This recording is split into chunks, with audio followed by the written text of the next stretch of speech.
Good evening and welcome you all. In today's class, we are going to start with final accounts of a sole proprietors. Right, a very important chapter in CA Foundation accounting. ठीक है, very important. So final accounts means what? Finalization of accounts. Accounts या books of accounts अपने क्यों maintain करते हैं? Record keeping के लिए, हिसाब किताब के लिए। हिसाब किताब क्यों रखना है? हिसाब किताब क्यों रखना है? ताकि इससे ये पता चले कि बिजनेस जो किया हमने इस साल, उसमें मुनाफा हुआ या नुकसान। ठीक है, ये पता करने के लिए तो हर चीज का हिसाब किताब इसलिए रखा जाता है। बिजनेस करते क्यों है? प्रॉफिट कमाने के लिए। तो इस साल बिजनेस में कितना प्रॉफिट हुआ, हुआ कि नहीं हुआ, लॉस हुआ तो कितना हुआ, ये कैलकुलेट करने के लिए एंड ऑफ द ईयर हम लोग अकाउंट्स को फाइनलाइज करते हैं। कैसे? Bye preparing a trading profit and loss account and a balance sheet. एक एक करके डिस्कस करेंगे। What is a trading and profit and loss account and balance sheet? Basically एक सोल प्रोप्राइटर अकाउंटिंग ईयर के end में, end of the date में accounts को finalise करने के लिए they prepare two things. Number one, trading and profit and loss account. Number two, a balance sheet. ठीक है, तो फाइनल अकाउंट्स का मतलब क्या है? Trading and profit and loss account and balance sheet. एक एक करके डिस्कस करते हैं। Now trading and profit and loss account, इसको प्रिपेयर करने का क्या ऑब्जेक्टिव, क्या पर्पस है? To calculate the amount of net profit. जैसा नाम वैसा काम। नाम क्या है? Trading and profit and loss account. So trading and profit and loss account क्यों बना रहे हैं?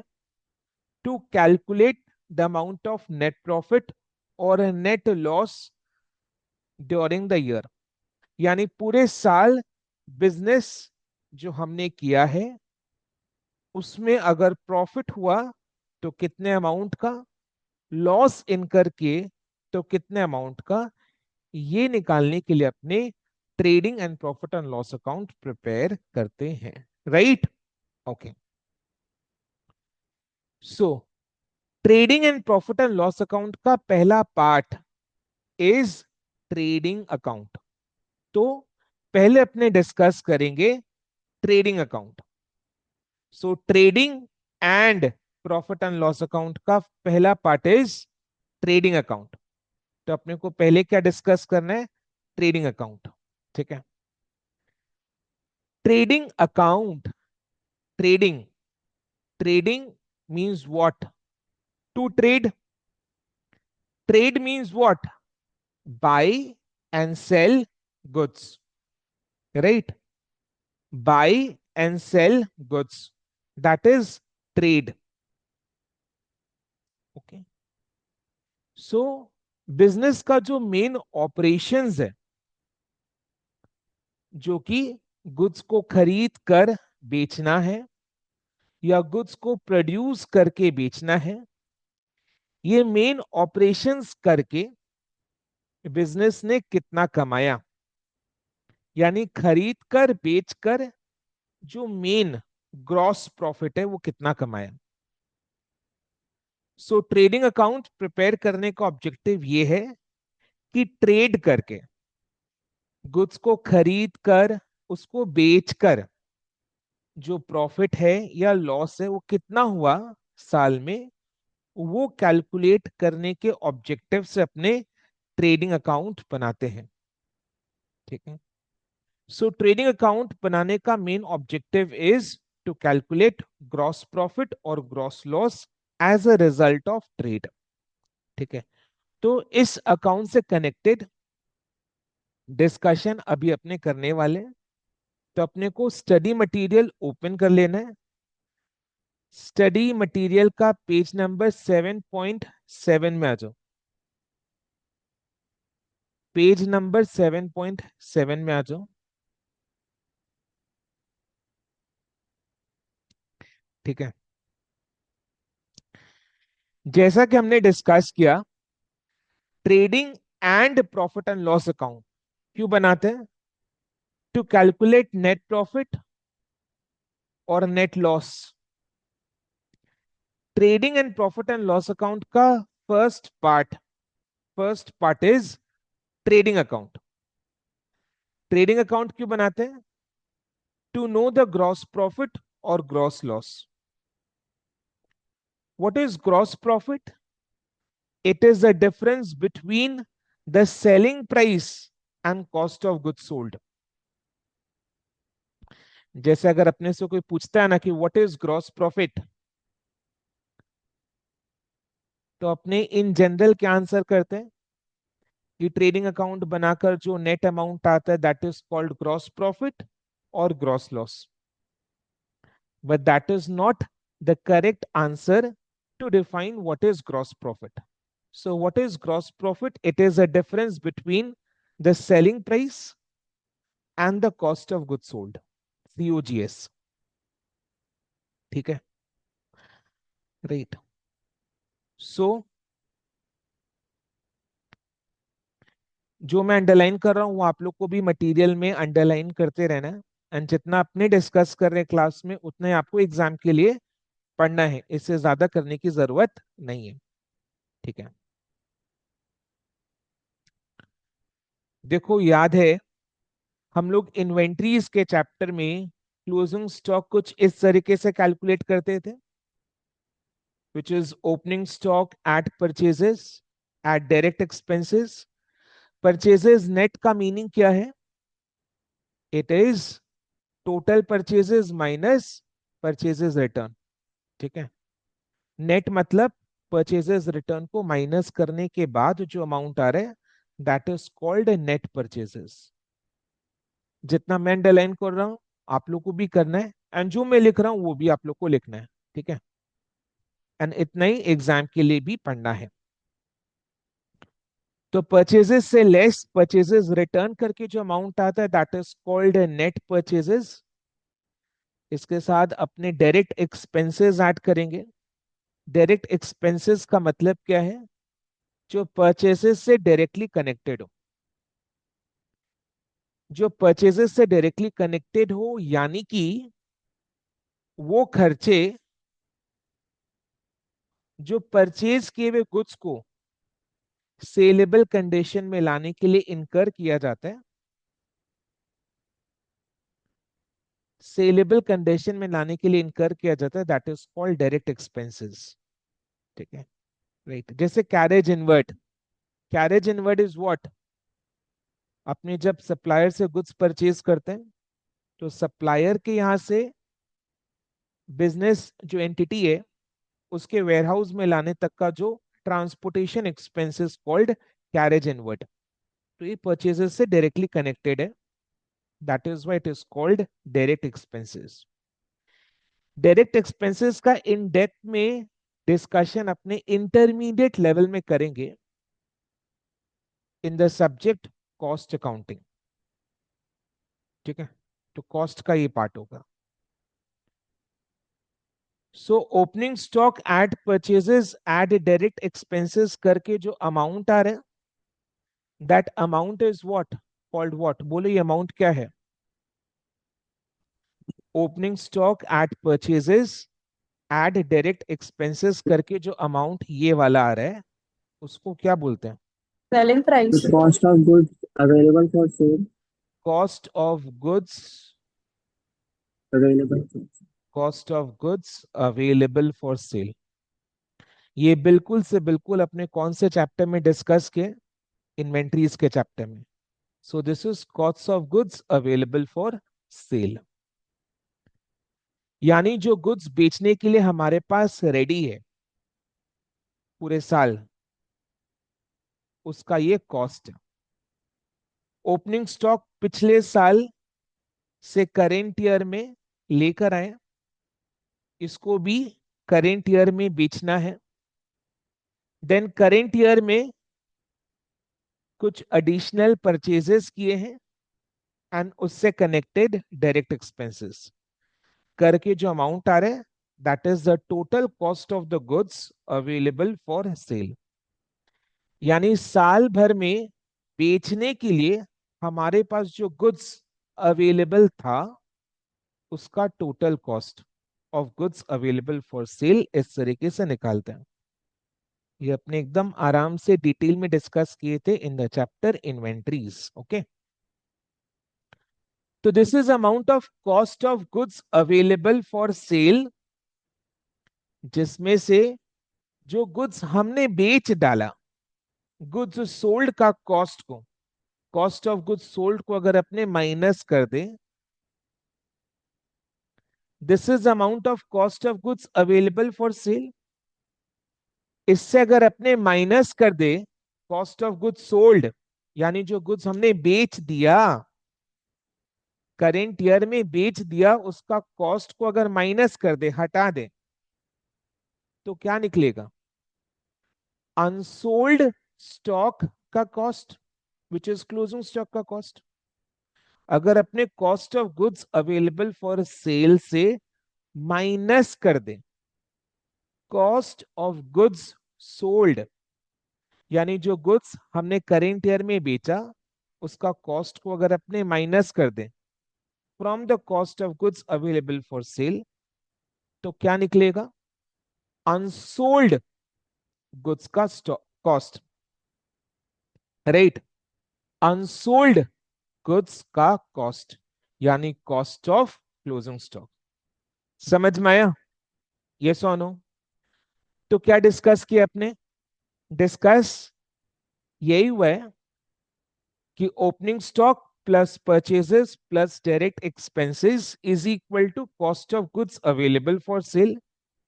यानी करेंट ईयर में हमारे पास जो गुड्स थे बेचने के लिए, उसका total cost is cost of goods available for cell. इसमें से अगर अपने माइनस कर दे कॉस्ट ऑफ गुड्स सोल्ड, यानी जो गुड्स हमने बेच दिया करेंट ईयर में, उसका कॉस्ट को अगर माइनस कर दे, निकाल दे, हटा दे, तो क्या बचेगा? बचेगा अनसोल्ड गुड्स का cost, which is closing stock का कॉस्ट। ठीक है, राइट? क्लियर है? इसमें कोई डाउट है? Yes no? सर एक बार आप ऊपर स्क्रॉल कर सकते हो क्या?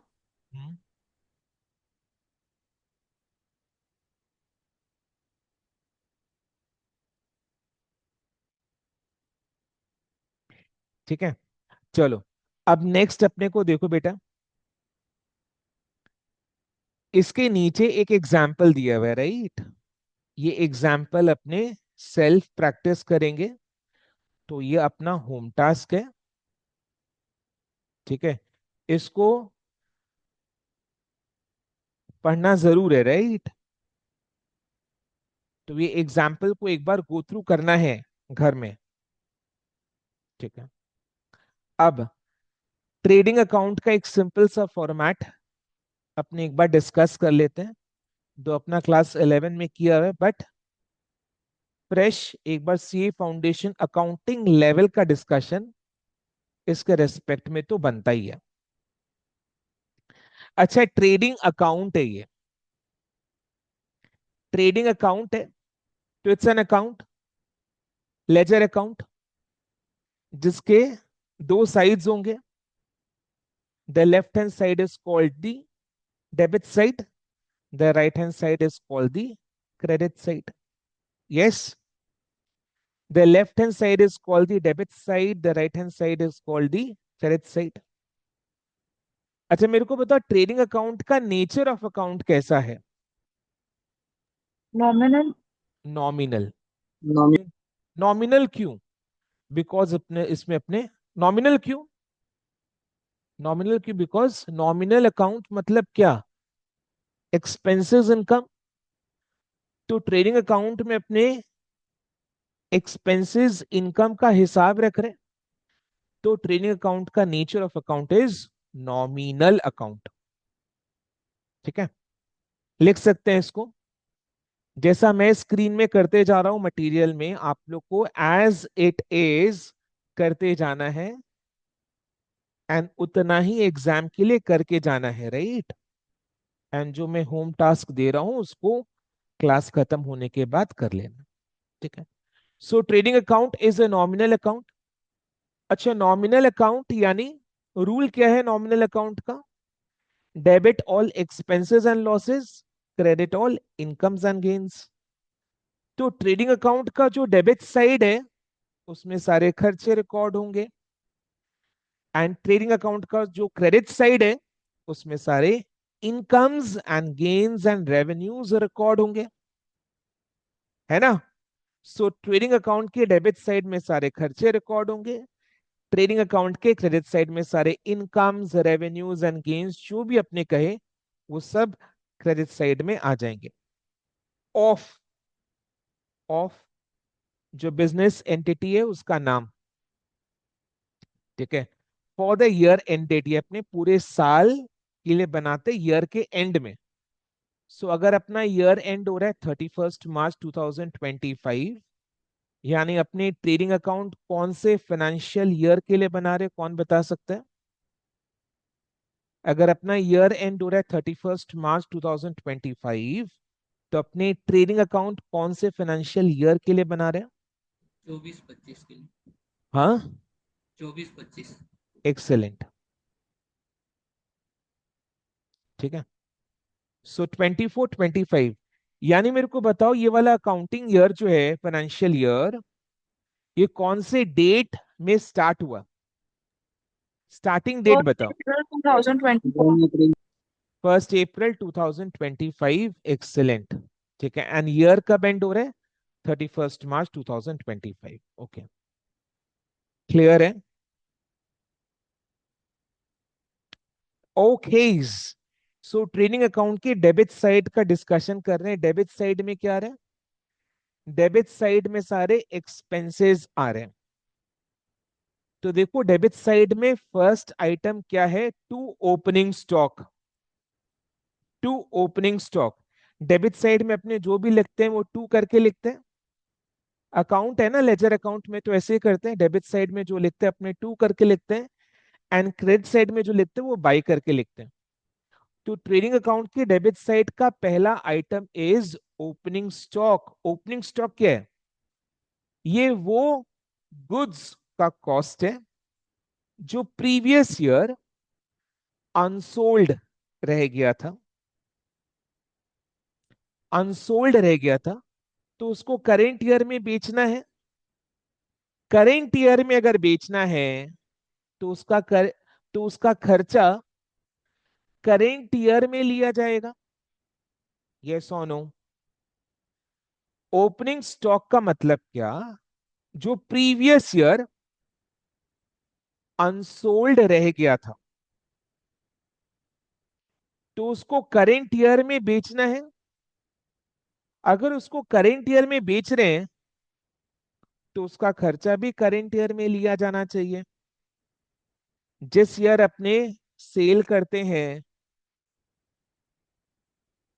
खर्चा को भी उसी साल लिया जाना चाहिए, ताकि अपने रेवेन्यू को एक्सपेंसेस के साथ मैच कर पाए। जिस साल रेवेन्यू अर्न कर रहे हैं तो उसी साल रेवेन्यू को अर्न करने के लिए जो खर्चा हुआ वो उसी साल लेना चाहिए जिस साल अपने रेवेन्यू को अर्न कर रहे हैं। तो ओपनिंग स्टॉक प्रीवियस ईयर बिका नहीं था, अनसोल्ड रह गया था, तो करेंट ईयर में उसको बेचेंगे तो उसका खर्चा करेंट ईयर में लेना चाहिए। तो इसलिए खर्चे के साइड में ओपनिंग स्टॉक भी है। ये चीज सबको क्लियर है? ओके, तो we are doing what, we are matching the revenue with the expenses to earn that revenue in a particular accounting year. Once again, what are we doing? We are following the matching principle. So what is matching principle? This is one of the accounting concepts and principles. Principle का मतलब क्या होता है? Rule. Principal का मतलब क्या होता है? रूल. ठीक है, बोलते हैं ना अपने, उफ आपके ये उसूल, ये आदर्श, तो रूल होता है प्रिंसिपल का मतलब. तो रूल यानी गाइडलाइन. तो मैचिंग प्रिंसिपल यानी मैचिंग रूल क्या कहते हैं? कि करेंट ईयर के रेवेन्यू को अर्न करने के लिए जो खर्चे हुए हैं वो करेंट ईयर में लेना चाहिए, जिस ईयर में अपने उस रेवेन्यू को ले रहे हैं. यानी जिस ईयर में रेवेन्यू लिया जा रहा है, अर्न किया जा रहा है, तो उसी साल उस रेवेन्यू को अर्न करने के लिए जो खर्चा हुआ है उसी साल लेना चाहिए जिस साल रेवेन्यू अर्न कर रहे हैं. तो रेवेन्यू को अर्न करने के लिए खर्चा भी उसी साल लेना चाहिए. That is matching principal. ये अकाउंट्स में फॉलो होता है. इसका डिटेल में डिस्कशन पेज नंबर 7.6 में किया हुआ है. ठीक है, एकदम बेसिक से बेसिक इसका गाइडलाइन क्या है कि this principle demands that expenses incurred to earn the revenue should be properly matched. यानी रेवेन्यू के साथ उस रेवेन्यू को अर्न करने के लिए जो एक्सपेंसेस है that should be properly matched in a particular accounting year. ठीक है, तो ये अपने घर में एक बार डिस्कस पढ़ सकते हैं. ठीक है, बट मैं सजेस्ट यही करूंगा कि आप इसको पूरे चैप्टर एंड हो जाए, सारे सम्स अपन सॉल्व कर ले, तो इसको पढ़ोगे तो बहुत अच्छी से समझ में आएगा. ठीक है, बिकॉज ये मैचिंग प्रिंसिपल का प्रैक्टिकल अपने इस चैप्टर में करेंगे. तो इस चैप्टर में जब आगे डिस्कशंस होगा, आगे जो डिस्कशंस होगा उसमें मैं बताते जाऊंगा कि देखो इधर में इस तरीके से matching principal is being followed. तो जब चैप्टर को अपने आगे डिस्कस करेंगे तो मैं बताते जाऊंगा कि इस तरीके से इधर में matching principal is being followed. तो उसका प्रैक्टिकल होते जाएगा. प्रैक्टिकल जब हो गया तो थ्योरी को रीड जब करेंगे तो बहुत अच्छी से डेप्थ में समझ में आएगा. तो अभी थ्योरी रीड नहीं करना है, एंड जब होगा इस चैप्टर का पूरा कंप्लीट करने के बाद एक बार गो थ्रू करना तो बनता है, बिकॉज ये अपना एक प्रोफेशनल कोर्स की पढ़ाई है ना. तो अपने को हर चीज का डिटेल में ज्ञान होना होना चाहिए, राइट? समझ में आ रहा है? तो ओपनिंग स्टॉक को ट्रेडिंग अकाउंट के डेबिट साइड में लेना है, राइट? Yes no? Yes, अगर yes. अपने देखे इधर में बेसिकली हुआ क्या, trading account debit to opening stock, यही एंट्री पास हुआ. Trading account debit to opening stock. तो ये जो ट्रेडिंग अकाउंट के डेबिट साइड में अपने टू ओपनिंग स्टॉक लिख रहे हैं, इसके पीछे का entry is trading account debit to opening stock. आ जाओ पेज नंबर 7.9 में, इसको टिक कर लो.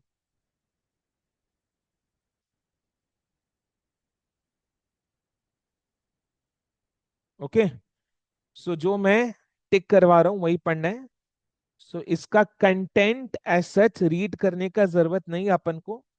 अपने को खाली एंट्री से मतलब है trading account debit to opening stock. Okay, तो अगर आपसे कोई पूछता है ओपनिंग स्टॉक का एंट्री क्या है, तो you will say trading account debit to opening stock. Okay,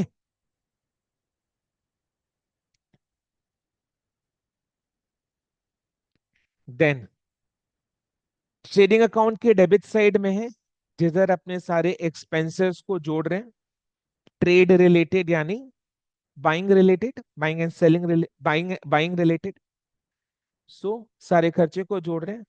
तो नेक्स्ट अपना आइटम कौन सा, परचेजेस, यानी जो गुड्स हमने बेचने के लिए खरीदा ड्यूरिंग द ईयर, परचेजेस, उसमें से less return outwards means what, purchases return.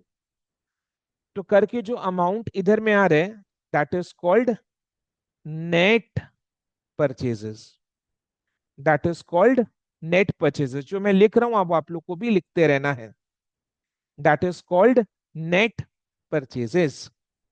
Clear है? डन।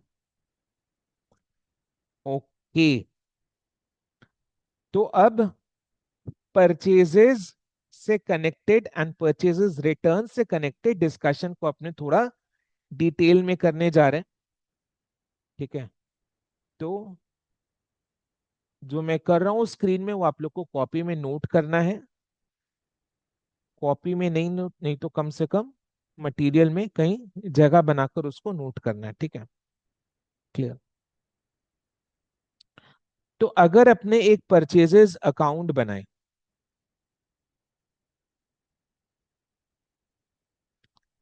ठीक है, परचेजेस अकाउंट बना रहे हैं टी शेप में,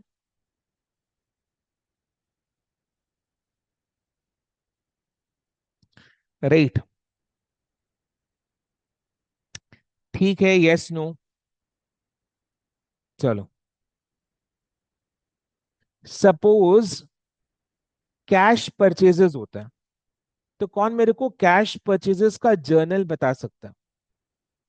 कैश परचेजेस का जर्नल कौन बता सकता है? Purchase account debit to cash. Purchases account debit to cash account, okay. So purchases account debit to cash account से ₹1,10,000 का हुआ है।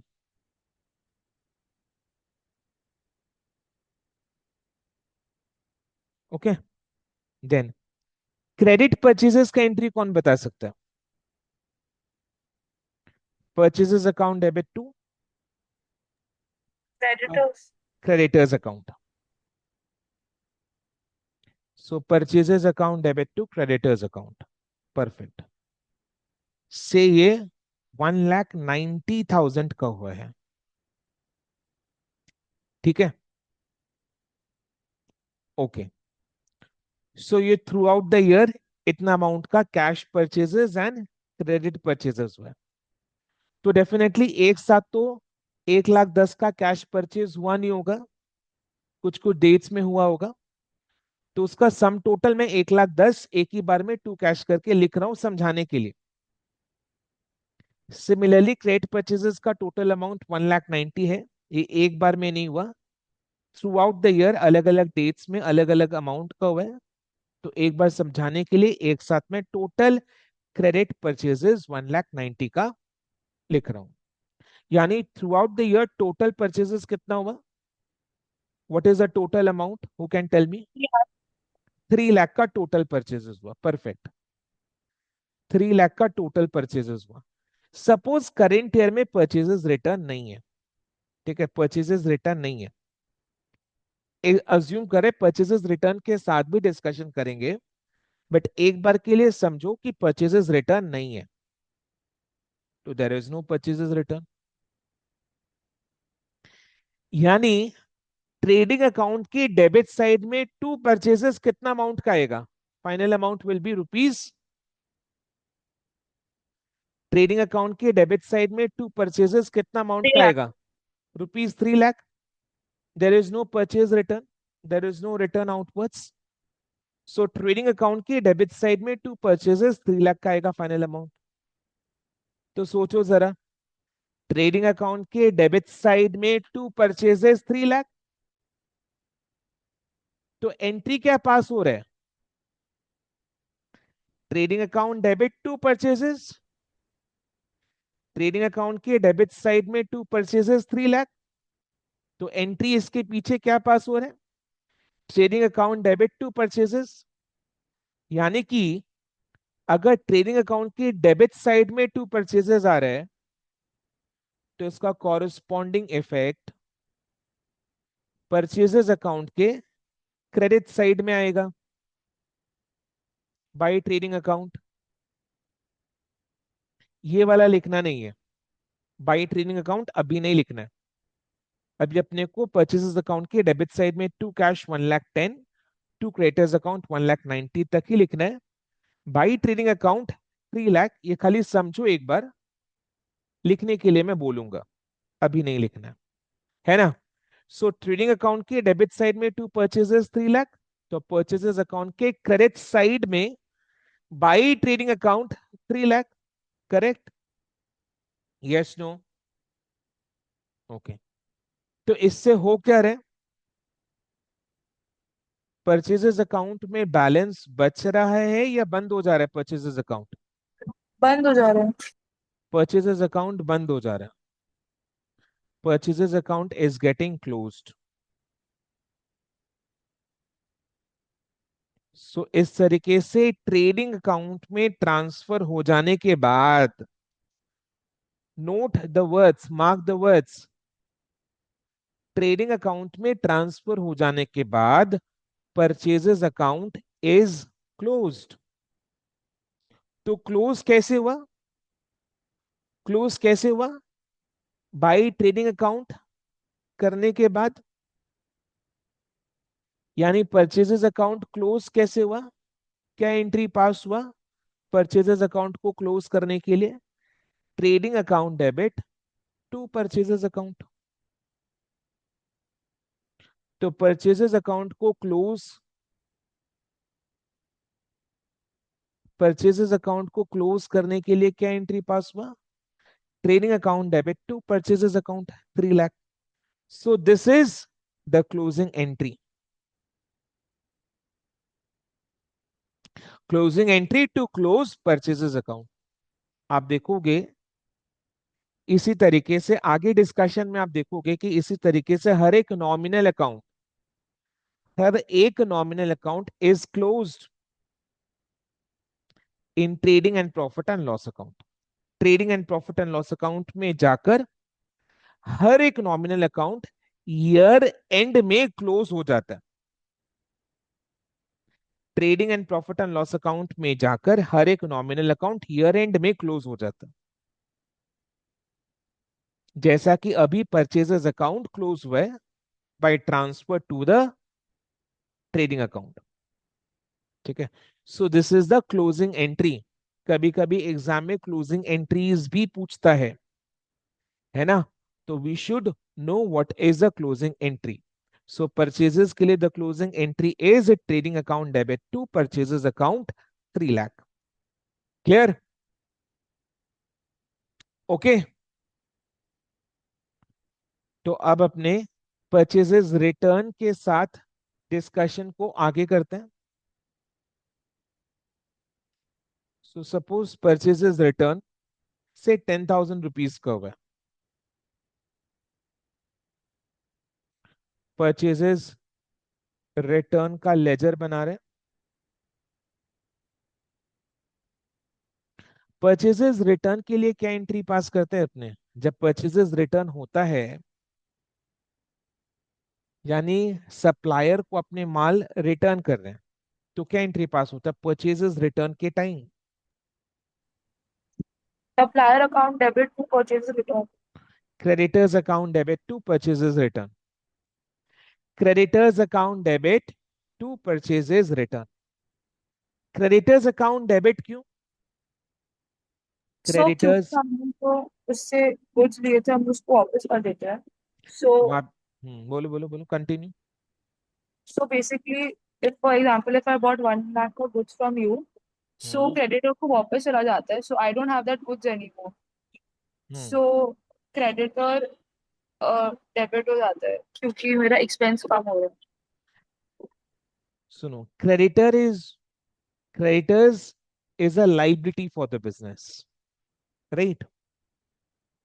बिकॉज क्रेडिटर्स अपने उधार में कुछ परचेज किए, तो बिजनेस इज लाइबल टू पे to the creditors. So it's a liability for the business. जब अपने क्रेडिटर्स को गुड्स रिटर्न कर रहे हैं जो उनसे पहले खरीदा था, तो हमारा लाइबिलिटी कम हो जाता है। लाइबिलिटी कम यानी डिक्रीज हो जाता है। लाइबिलिटी जब डिक्रीज होता है तो लाइबिलिटी को क्या करते हैं? डेबिट। इसलिए creditors account debit. To purchases return क्यों? बिकॉज परचेज किया हुआ गुड्स अगर अपने रिटर्न करते हैं तो परचेज किया हुआ गुड्स का जो खर्चा है वो कम हो रहा है। एक्सपेंसेस डिक्रीज तो क्रेडिट, तो इसलिए परचेजेस रिटर्न क्रेडिट। तो परचेजेस रिटर्न के लिए entry is creditors account debit to purchases return. तो क्रेडिट साइड में by creditors account, how much? से 10,000। ठीक है। हम लोगों ने ट्रेडिंग अकाउंट में क्या किया? ट्रेडिंग अकाउंट में क्या किया? ट्रेडिंग अकाउंट की डेबिट साइड में to purchases less purchases return करके नेट अमाउंट आउटर कॉलम में लिखा। तो जब अपने परचेजेस से परचेजेस रिटर्न को लेस कर रहे हैं, परचेजेस से परचेजेस रिटर्न को लेस कर रहे हैं, तो इस हरकत के पीछे क्या एंट्री पास हो रहा है? परचेजेस से परचेजेस रिटर्न को लेस कर रहे हैं, तो परचेजेस से लेस कर रहे हैं यानी परचेजेस डिक्रीज। परचेजेस एक्सपेंस है, परचेजेस एक्सपेंस है, परचेजेस से लेस कर रहे हैं यानी परचेजेस डिक्रीज। एक्सपेंस से डिक्रीज तो क्या करते हैं? डेबिट या क्रेडिट? क्रेडिट। तो परचेजेस क्रेडिट। डेबिट कौन सा अकाउंट हो रहा है? Purchases return account. डेबिट कौन सा अमाउंट हो रहा है? Purchases return account. समझ में आया? तो अपने जब परचेजेस से परचेजेस रिटर्न को लेस कर रहे हैं तो परचेजेस कम हो रहे हैं, परचेजेस एक्सपेंस है, डिक्रीज क्रेडिट, तो परचेजेस क्रेडिट। डेबिट कौन सा अकाउंट होगा? Purchases return account. तो एंट्री क्या पास हुआ? Purchases return account debit to purchases, है ना? तो ट्रेडिंग अकाउंट में जब अपने परचेजेस से लेस परचेजेस रिटर्न कर रहे हैं तो इसके लिए क्या एंट्री पास हो रहा है? Purchases return account debit to purchases. समझ में आया?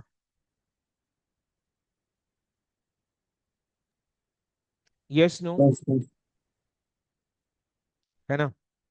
सो purchases return account debit to purchases करने के बाद देखो purchases return account closed is getting closed. Purchases return account is also nominal account. Year end में जाकर ये भी क्लोज हो गया।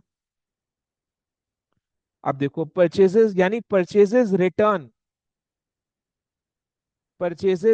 अकाउंट के लिए closing entry, purchases return account के लिए closing entry is purchases return account debit 10,000 to purchases account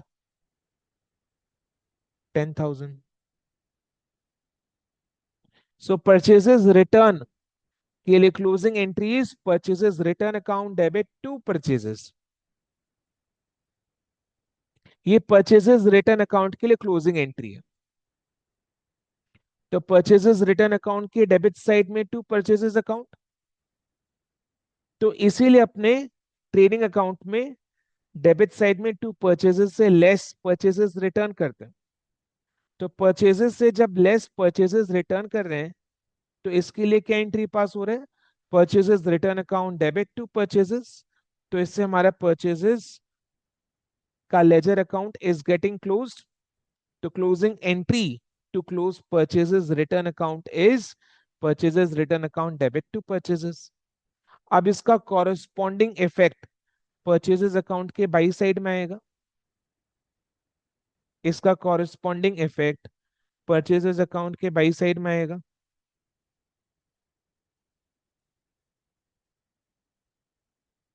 purchases account के बाई साइड में परचेजेस रिटर्न के डेबिट साइड में टू परचेजेस, तो परचेजेस अकाउंट के क्रेडिट साइड में बाय परचेजेस रिटर्न।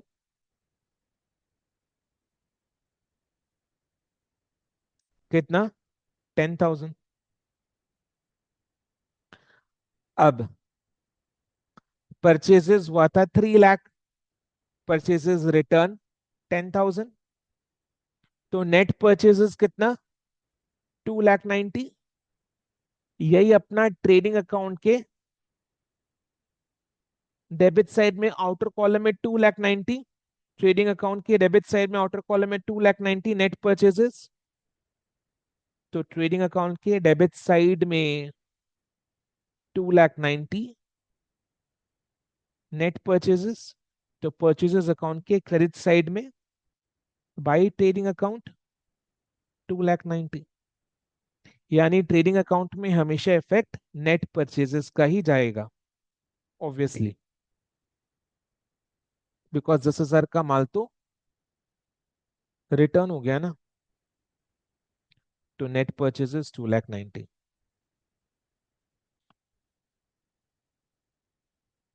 समझ में आया? ये फाइनल पिक्चर है, इसको अब अपने इसका ऐसे स्क्रीनशॉट ले सकते हैं, ठीक है? अगर नोट नहीं किया है तो स्क्रीनशॉट ले लो। क्लियर है? Yes, sir. सो क्या डिस्कशन किया हमने? हमने डिस्कशन ये किया कि सबसे पहले ध्यान से सुनना, हाँ, सबसे पहले परचेजेस रिटर्न अकाउंट को क्लोज करते हैं। सबसे पहले परचेजेस रिटर्न अकाउंट को क्लोज करते हैं। परचेजेस रिटर्न अकाउंट को क्लोज करने का entry is purchases account debit to purchases. तो इसका कॉरेस्पॉन्डिंग इफेक्ट परचेजेस अकाउंट के क्रेडिट साइड में बाय परचेजेस रिटर्न करके आता है। इससे होता क्या कि परचेजेस अकाउंट में अब नेट परचेजेस का अमाउंट बैलेंसिंग फिगर में आएगा, जो कि अपने ट्रेडिंग अकाउंट में ट्रांसफर करेंगे। यानी ट्रेडिंग अकाउंट में अल्टीमेटली जो ट्रांसफर होगा that will be the amount of net purchases. So trading account के डेबिट साइड में नेट परचेजेस 2,90,000 का, तो परचेजेस अकाउंट के क्रेडिट साइड में बाई ट्रेडिंग अकाउंट 2,90,000, तो इससे हमारा परचेजेस अकाउंट क्लोज हो जाएगा। तो परचेजेस अकाउंट को क्लोज करने के लिए the entry is, closing entry is trading account debit to purchases 2,90,000 with the amount of net purchases. Clear है? इसको कॉपी में नोट करना है, कॉपी में नहीं तो कम से कम मटेरियल में जगह बनाकर नोट कर लेना है। जगह किधर बनाएंगे? इधर में, पेज नंबर आ जाओ 7.9 में। 7.9 में देखो, हमने एग्जैक्ट वही अमाउंट लिया है जो इधर में दिया है। तो ट्रेडिंग अकाउंट के डेबिट साइड में to purchases 3 lakh less purchases return 10,000, तो नेट परचेजेस 2,90,000 ट्रेडिंग अकाउंट के डेबिट साइड में। क्लोजिंग एंट्री क्या होगा? परचेजेस रिटर्न अकाउंट को क्लोज करने के लिए purchases return account debit to purchases 10,000, then अपने नेट परचेजेस को ट्रेडिंग अकाउंट में ट्रांसफर करेंगे। तो क्या एंट्री पास होगा? Trading account debit to purchases 2,90,000। Clear है? सर आप एक बार वो टेबल दिखा के बताती है ड्रू। कौन सा टेबल बेटा? जो नोट्स में था ना, यस सर, वो जो परचेज एंड परचेज रिटर्न वाला। जो लेजर अकाउंट अपन बनाए थे। हाँ, इसका एसेस ले लो एक बार। समझ में आ गया ना? फिर yes sir, thank you. Welcome. Okay, तो इस तरीके से अपने परचेजेस के ledger and purchases return account के लेजर को क्लोज किए by transfer to the trading account. Okay, चलो नेक्स्ट। ट्रेडिंग अकाउंट के डेबिट साइड में देखो सारे डायरेक्ट एक्सपेंसेस आएंगे, डेबिट साइड खर्चा का साइड। सो परचेजेस से कनेक्टेड सारे डायरेक्ट एक्सपेंसेस जैसे freight and carriage, customs and insurance. Customs यानी जब अपने इंपोर्ट करते हैं, यानी फॉरेन कंट्री से माल मंगवाते हैं तो हमें कस्टम्स ड्यूटी देना पड़ता है, which is a direct expense in connection with import of goods, purchase of goods from foreign country. Insurance obvious सा बात है, जब अपने फॉरेन कंट्री से गुड्स परचेज कर रहे हैं तो ट्रांजिट इंश्योरेंस करवाना पड़ता है, ताकि गुड्स को अगर रास्ते में कोई डैमेज हुआ तो वो लॉस अपने बेयर कर पाए, तो उसका इंश्योरेंस का खर्चा, ट्रांजिट इंश्योरेंस, ये कस्टम्स में लगता है, हाँ, इंपोर्ट के टाइम। तो वेजेस, वेजेस जो लेबर फैक्ट्री में काम करते हैं उनको जो अपने तनख्वाह देते हैं महीना का या डेली, डेली बेसिस में जो पेमेंट करते हैं या महीना का जो पेमेंट करते हैं, उनका जो तनख्वाह होता है, फैक्ट्री में जो लेबर काम कर रहे हैं उनका वेजेस। देन फैक्ट्री में इनकर होने वाले या वेयरहाउस में इनकर होने वाले gas, water and fuel, factory expenses, ये सारे डायरेक्ट एक्सपेंसेस हैं। Royalty on production, royalty on production, royalty on production direct expense कैसे है? बिकॉज अगर अपने किसी भी जन का अगर अपने टेक्निक यूज कर रहे हैं अपने प्रोडक्शन पर्पस में, राइट, कोई भी टेक्निक है या कोई भी टेक्नोलॉजी अपने यूज कर रहे हैं प्रोडक्शन में, तो जिसका टेक्निक या टेक्नोलॉजी अपने यूज कर रहे हैं उसको हमें एक रॉयल्टी फी पेमेंट करना होता है, ताकि उनका टेक्नोलॉजी को अपने यूज कर पाए अपने प्रोडक्शन में। सो इसलिए royalty on production is a direct expense, right. So royalty on production भी है, क्लियर है? तो देखो, sir, I had a question. Yes बेटा बोलो। सर, रॉयल्टी एक ही बार पे करते हैं when we start using the technique production, और जितनी बार नो, प्रोडक्शन होती है उतनी बार रॉयल्टी पे ये होता है? डिपेंड करता है, ये डिपेंड करता है। देखो जनरली क्या होता है, जो जिसको अपन रॉयल्टी पे करते हैं उसको per unit goods produced payment करना होता है। तो जितना यूनिट्स अपने ड्यूरिंग द ईयर प्रोड्यूस किए हैं, तो based on that number of units produce during the current year, royalty is paid. So royalty is based on the number of units produced during the current year, ऐसे होता है। हाँ, कहीं कहीं जगह लमसम पेमेंट भी होता है, बट इन जनरल ऐसे ही होता है कि royalty is paid on the number of units produced. जैसे चेतन भगत ने एक बुक लिखा है, तो रूपा पब्लिकेशन हाउस उसका जो बुक पब्लिश करता है, तो every book which is sold और printed, Chetan Bhagat is paid royalty on that, ठीक है।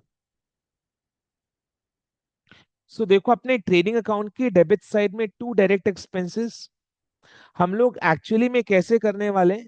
Trading account debit to freight and carriage, trading account debit to customs and insurance, trading account debit to wages, trading account debit to gas, water and fuel, trading account debit to factory expenses, trading account debit to royalty on production। इस तरीके से होगा। तो देखो जरा, wages account को समझते एक बार, एक बार वेजेस अकाउंट को समझ लेंगे तो इसका सेम कंसेप्ट अपने बाकी डायरेक्ट एक्सपेंसेस के लिए आराम से इस्तेमाल कर सकते हैं। Same concept shall apply. तो जैसे ट्रेडिंग अकाउंट के डेबिट साइड में टू वेजेस आया, राइट, ओके। अच्छा, वेजेस का जब पेमेंट अपन करते हैं, वेजेस का जब पेमेंट करते हैं या वेजेस का खर्चा जब इनकर होता है, तो क्या एंट्री पास होता है उसके लिए? Wages account debit to cash, wages expense है, all expenses are debited, wages account debit to cash, cash goes out, credit. So wages account debit to cash से 70,000 रुपीज, ठीक है। सो वेजेस का खर्चा जब होता है इनकर, तो wages account debit to cash, and year end में अपने क्या कर रहे हैं? ईयर के एंड में अपने ट्रेडिंग अकाउंट के डेबिट साइड में टू वेजेस लिख रहे हैं। तो अगर अपने ट्रेडिंग अकाउंट के डेबिट साइड में 2 wages लिख रहे हैं तो क्या एंट्री पास हो रहा है? Trading account debit 2 wages, 2 wages यानी wages account credit. So wages account की क्रेडिट साइड में बाई ट्रेडिंग अकाउंट 70,000। तो इस तरीके से देखो, wages account is also closed. Wages account is a nominal account. हर एक नॉमिनल अकाउंट का ultimate destiny is trading and profit and loss account, यानी trading and profit and loss account में जाकर हर एक नॉमिनल अकाउंट क्लोज हो जाता है by transfer to trading and profit and loss account in the year end. तो देखो wages account भी क्लोज हो गया by transfer to the trading account, right. So wages account को क्लोज करने के लिए what is the entry that is passed? Trading account debit to wages. So that is the closing entry to close all the direct expenses account. Right? Trading account debit to so and so expenses account. That is the closing entry. तो देखो अपने page number 7.10 में आ जाओ। Trading account के debit side में सारे direct expenses आ रहे हैं, तो वो सारे डायरेक्ट एक्सपेंसेस को क्लोज, लेजर अकाउंट को क्लोज करने के लिए क्या एंट्री पास हो रहा है? Trading account debit to so and so expenses account. So carriage या फ्रेट इनवर्ट या फ्रेट अकाउंट को क्लोज करने के लिए entry is, closing entry is trading account debit to carriage of freight inwards. Wages के लिए trading account debit to wages account, yes no, so on for all the other direct expenses, right? Yes, no. Okay. Yes sir. Hmm. Yes, sir. So trading account की debit side में ये सब आते हैं। Trading account की debit side में basically क्या आ रहा है? Opening stock, purchases and direct expenses. Direct expenses means directly in connection with purchases, purchases से डायरेक्टली जो परचेजेस करने पर जो खर्चे लगते हैं, that are called direct expenses. Purchase करने पर जो खर्चा तुरंत इनकर हो जाता है, that is called direct expenses. इसका डिटेल में डिस्कशन अभी बिल्कुल नहीं हो पाएगा, बिकॉज डायरेक्ट एक्सपेंसेस का डिटेल में डिस्कशन अपने इंटरमीडिएट लेवल में कॉस्ट अकाउंटिंग में करेंगे, ठीक है। सो ट्रेडिंग अकाउंट के डेबिट साइड में बेसिकली आ क्या रहा है? Opening stock, purchases, net purchases and direct expenses. तो बेसिकली ट्रेडिंग अकाउंट के डेबिट साइड में क्या आ रहा है? Who can tell me what I am trying to ask? Trading account के डेबिट साइड में अगर opening stock, purchases and direct expenses आ रहा है, तो मेरे को कौन बता सकता है कि ट्रेडिंग अकाउंट के डेबिट साइड में एक्चुअल में फिर आ क्या रहा है? इन तीनों को कॉस्ट ऑफ जोड़कर goods available for sale. Cost of goods available for sale, यानी ट्रेडिंग अकाउंट के डेबिट साइड में आ रहा है cost of goods available for cell.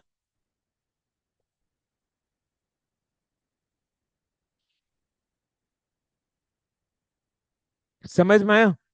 Okay, clear. अब क्रेडिट साइड में आ जाओ। क्रेडिट साइड यानी इनकम का साइड, इसमें सारे रेवेन्यूज आएंगे, ठीक है। तो ट्रेड करके जो मेन रेवेन्यू है that is sale. Revenue from operations ये अपने क्लास 11 में सीखे थे या 12 में। Revenue from operations which is sale, right. अब तो क्रेडिट साइड में क्या रहा है? बाई सेल्स, उसमें से लेस सेल्स रिटर्न करके फाइनल जो नेट सेल्स का अमाउंट है वो आउटर कॉलम में आ रहा है, ठीक है। तो एक बार सेल्स, जैसे अपने परचेजेस अकाउंट को डिस्कस किए, अभी अपने sales and sales return account को भी डिस्कस करेंगे, ये इंपॉर्टेंट है, ठीक है, राइट। एग्जाम में इस तरीके से क्वेश्चंस बिल्कुल से बिल्कुल आते हैं, ठीक है। तो अपने सेल एंड सेल्स रिटर्न का डिस्कशन कर रहे हैं। अच्छा, फटाफट मेरे को बताओ, sales is an income, income यानी nominal account, all incomes gains and revenues are credited. तो मेरे को बताओ, जब कैश सेल होता है तो what is the journal that is passed to record a cash sale? Cash account debit to sales. Cash account debit to sales, यानी sales account के क्रेडिट साइड में आ जाएगा बाय कैश अकाउंट। से ये ₹2,10,000 है। ओके, देन क्रेडिट सेल्स का entry, credit sales यानी उधार में बेचा है debtor customers. Account debit to sales. Debtors account debit to sales, यानी सेल्स अकाउंट के क्रेडिट साइड में बाय डेटर्स अकाउंट से आ रहा है 3,90,000। यानी इन टोटल में सेल्स कितना हो गया मेरा? 2,10,000 plus 3,90,000 is how much? 6 lakh. 6 lakh का सेल है, 6 लाख का सेल है। डेफिनेटली कैश सेल अलग अलग डेट्स में अलग अलग अमाउंट का हुआ है, बट अपने एक साथ समझने के लिए टोटल कैश सेल्स 2,10,000 का अकाउंट की क्रेडिट साइड में लिखे। सिमिलरली क्रेडिट सेल्स भी अलग अलग डेट्स में अलग अलग अमाउंट का हुआ है, बट अंडरस्टैंडिंग पर्पस के लिए टोटल क्रेडिट सेल्स 3,90,000 एक ही साथ सेल्स अकाउंट के क्रेडिट साइड में बाय डेटर्स अकाउंट 3,90,000 का क्रेडिट सेल्स लिखे। तो टोटल सेल्स हमारा 6 लाख का है। सपोज अगर सेल्स रिटर्न नहीं है, से suppose there is no sales return, तो ये पूरा सेल्स पूरा जो सेल्स है 6 लाख रुपीस का, ये ट्रेडिंग अकाउंट के बाई साइड में क्रेडिट साइड में बाई सेल 6 लाख आएगा। तो ट्रेडिंग अकाउंट के क्रेडिट साइड में बाई सेल्स 6 लाख, तो क्या एंट्री पास हो रहा है? Sales account debit to trading account, trading account के क्रेडिट साइड में बाई सेल्स, यानी एंट्री क्या पास हुआ? Sales account debit to trading account. Yes और नो? Yes, sir. क्लियर है सबको? कोई डाउट है तो बोलो। तो इधर में अगर 6 लाख आ रहा है बाई सेल्स ट्रेडिंग अकाउंट के क्रेडिट साइड में, तो सेल्स अकाउंट के डेबिट साइड में टू ट्रेडिंग 6 लाख। तो ऐसे क्या, और हमारा sales account is getting closed. Sales account is also nominal account and this account is closed by transfer to the trading account. This is how each and every nominal account, all the nominal accounts year end में जाकर trading and profit and loss account में close हो जाता है। तो sales account कैसे close हो रहा है? ट्रेडिंग अकाउंट के क्रेडिट साइड में जाकर। क्या एंट्री पास हो रहा है इसके लिए? Sales account debit to trading account. तो सेल्स के लेजर अकाउंट को क्लोज करने के लिए क्या एंट्री पास हुआ? What is the closing entry to close sales account? Closing entry to close sales account is sales account debit to trading account. Easily समझ में आ गया, बिकॉज अपने परचेजेस से कनेक्टेड डिस्कशन को भी किए, तो ऑलमोस्ट सिमिलर है ये वाला डिस्कशन भी। अब सेल्स रिटर्न जब होता है तो क्या एंट्री पास होता है? What account debit to what account? बोलो, सेल्स रिटर्न के लिए क्या एंट्री पास होता है? सेल्स के लिए entry is debtors account debit to sales. तो सेल्स के लिए, सेल्स रिटर्न के लिए the entry is just opposite, it is sales return account debit to debtors. Sale के लिए जब सेल होता है, सेल के लिए entry is debtors account debit to sales. तो सेल्स रिटर्न के लिए the entry will be just the opposite.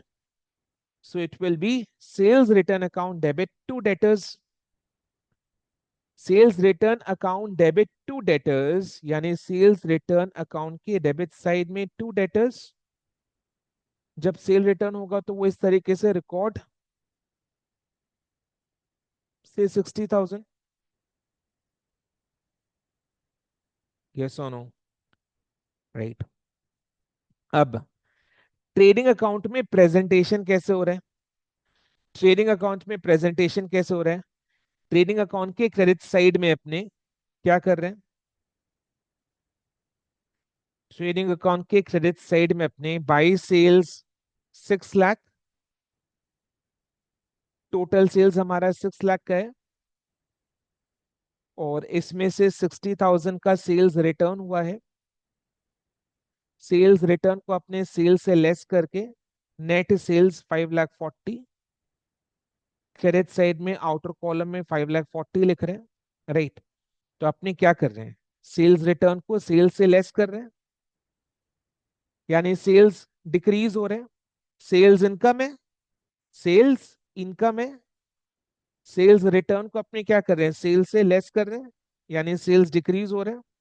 Sales income है, डिक्रीज हो रहे हैं, लेस कर रहे हैं, डिक्रीज हो रहे हैं। इनकम डिक्रीज तो डेबिट, इनकम डिक्रीज तो डेबिट, यानी जब अपने सेल्स रिटर्न को सेल से लेस कर रहे हैं तो इस हरकत के पीछे एंट्री क्या पास हो रहा है, sales account debit to sales return account.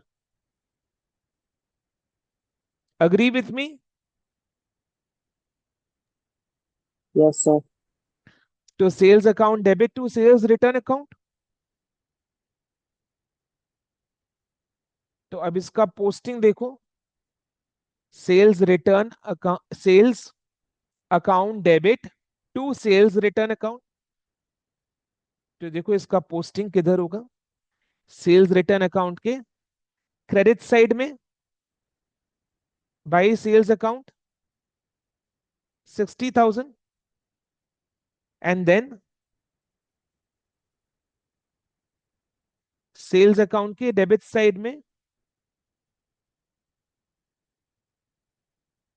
To sales return account 60,000, है ना? Yes no? तो देखो sales return account is closed,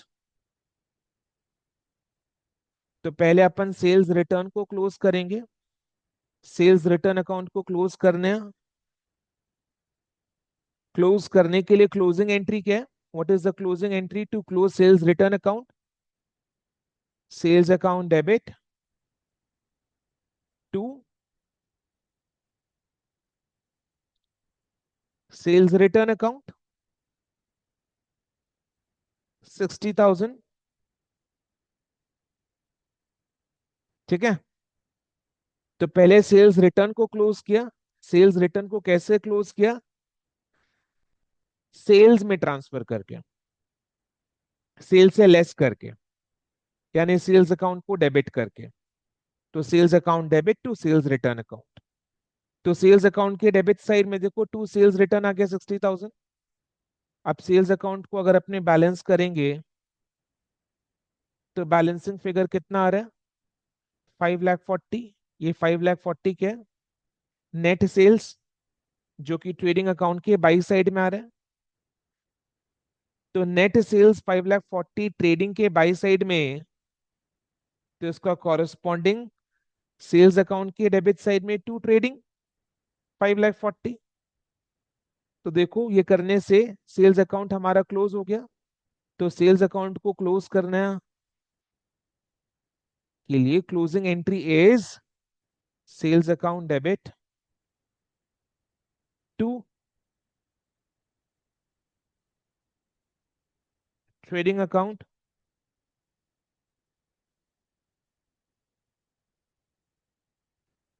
तो sales account debit to trading account 5,40,000, 5,40,000, yes और नो?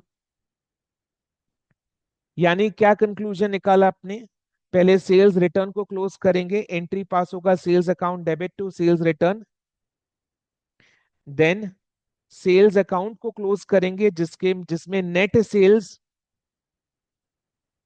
सेल्स वाले अमाउंट के लिए entry, closing entry is sales account debit to trading account, है ना?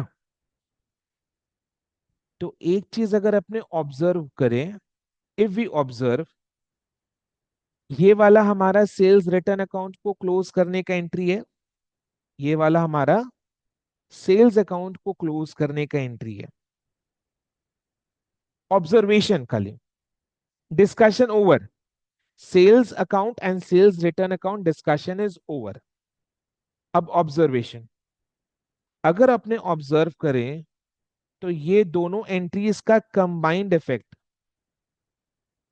इज व्हाट, दोनों एंट्रीज में सेल्स अकाउंट डेबिट हो रहा है, इधर में सेल्स अकाउंट डेबिट 60,000, इधर में सेल्स अकाउंट डेबिट 5,40,000। तो दोनों एंट्रीज को कंबाइन अगर करेंगे तो sales account debit 5,40,000 plus 60,000 6 lakh हो जाएगा। क्रेडिट कौन सा अकाउंट हो रहा है, to sales return account 60,000,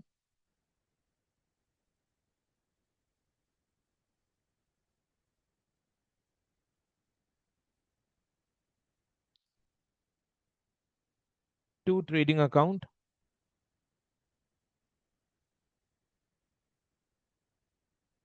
5,40,000।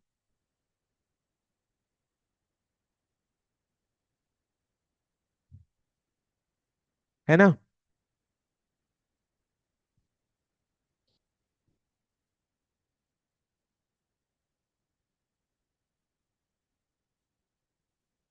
Sales account का डेबिट साइड को ऑब्जर्व करो, sales account debit to sales return 60,000 to trading account 5,40,000। तो देखो हमारा सेल्स कितना का हुआ था, इन टोटल 6 लाख। क्लोज कैसे किया, sales account debit to sales return 60 to trading 5,40,000।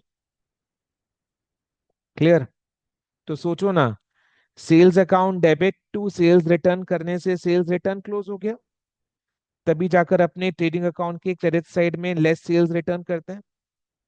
Then जो नेट सेल्स का अमाउंट है 5,40,000, वो आउटर कॉलम में क्रेडिट साइड में आते हैं, यानी ट्रेडिंग अकाउंट नेट में 5,40,000 से क्रेडिट हुआ, तो देखो क्रेडिट 5,40,000। क्लियर है कि नहीं? क्लियर है? Yes, sir. जैसे मैंने किया वैसे ही करना आप लोग को नोट्स में।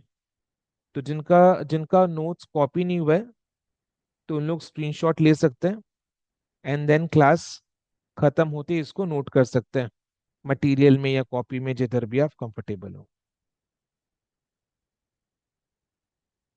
क्लियर है?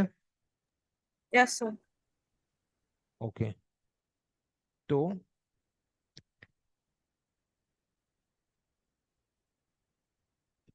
पेज नंबर 7.10 में आ जाओ, पेज नंबर 7.10 में आ जाओ। पॉइंट नंबर 5 में देखो, यही एंट्री अपने डिस्कस किए ना, sales account debit to sales return to trading, right? इसका ब्रेकअप क्या है, इसका breakup is sales account debit to, पहले इसका ब्रेकअप क्या है, पहले sales account debit to sales return 60,000 60,000, then net sales के लिए for the amount of net sales, sales account debit 5,40,000 to trading account 5,40,000। तो वो दोनों एंट्रीज को कंबाइन करके ये वाला एंट्री बनाया। आप देख रहे हैं इंस्टीट्यूट का मटेरियल में इस तरीके से गेम होता है, जैसे परचेजेस का डिटेल में इन लोग ब्रेकअप करके दिया था, सेल्स के केस में एंट्री कंबाइन करके दे दिया है, ताकि आपको समझने में दिक्कत हो और आपको लगे सी फाउंडेशन डिफिकल्ट है, या आपको लगे सी ए डिफिकल्ट है। डिफिकल्ट लगेगा तो कोर्स का वैल्यू बढ़ेगा। समझ में आ रहा है ना?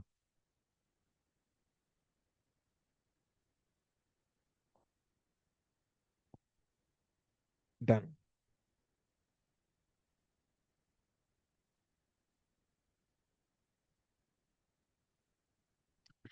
देन देखो ट्रेडिंग अकाउंट के क्रेडिट साइड में और क्या है, सेल्स को छोड़कर और क्या, सेल्स का डिस्कशन इज ओवर ना। सेल्स के अलावा और क्या है, bye closing stock. Bye closing stock क्या है,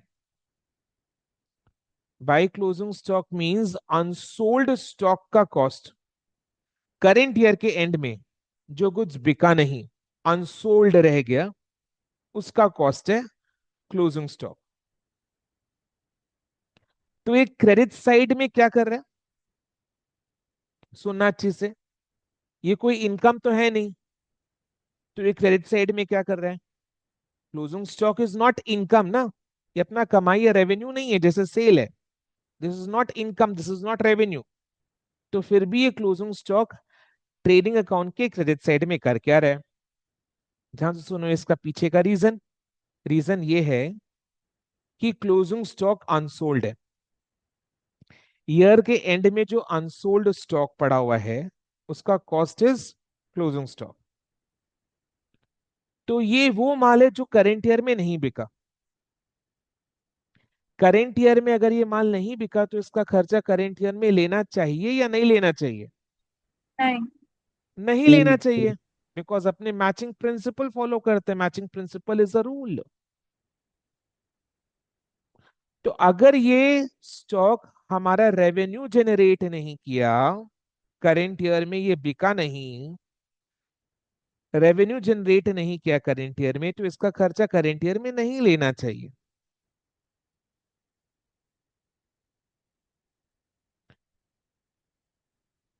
तो अनसोल्ड यानी नहीं बिका, नहीं बिका करेंट ईयर में, तो इसका खर्चा करेंट ईयर में नहीं लेना चाहिए, तो खर्चा करेंट ईयर में से निकालना है। खर्चे का साइड कौन सा, डेबिट साइड। अब डेबिट साइड में से खर्चा को निकालने के लिए क्रेडिट साइड में क्लोजिंग स्टॉक का अमाउंट लिखा गया,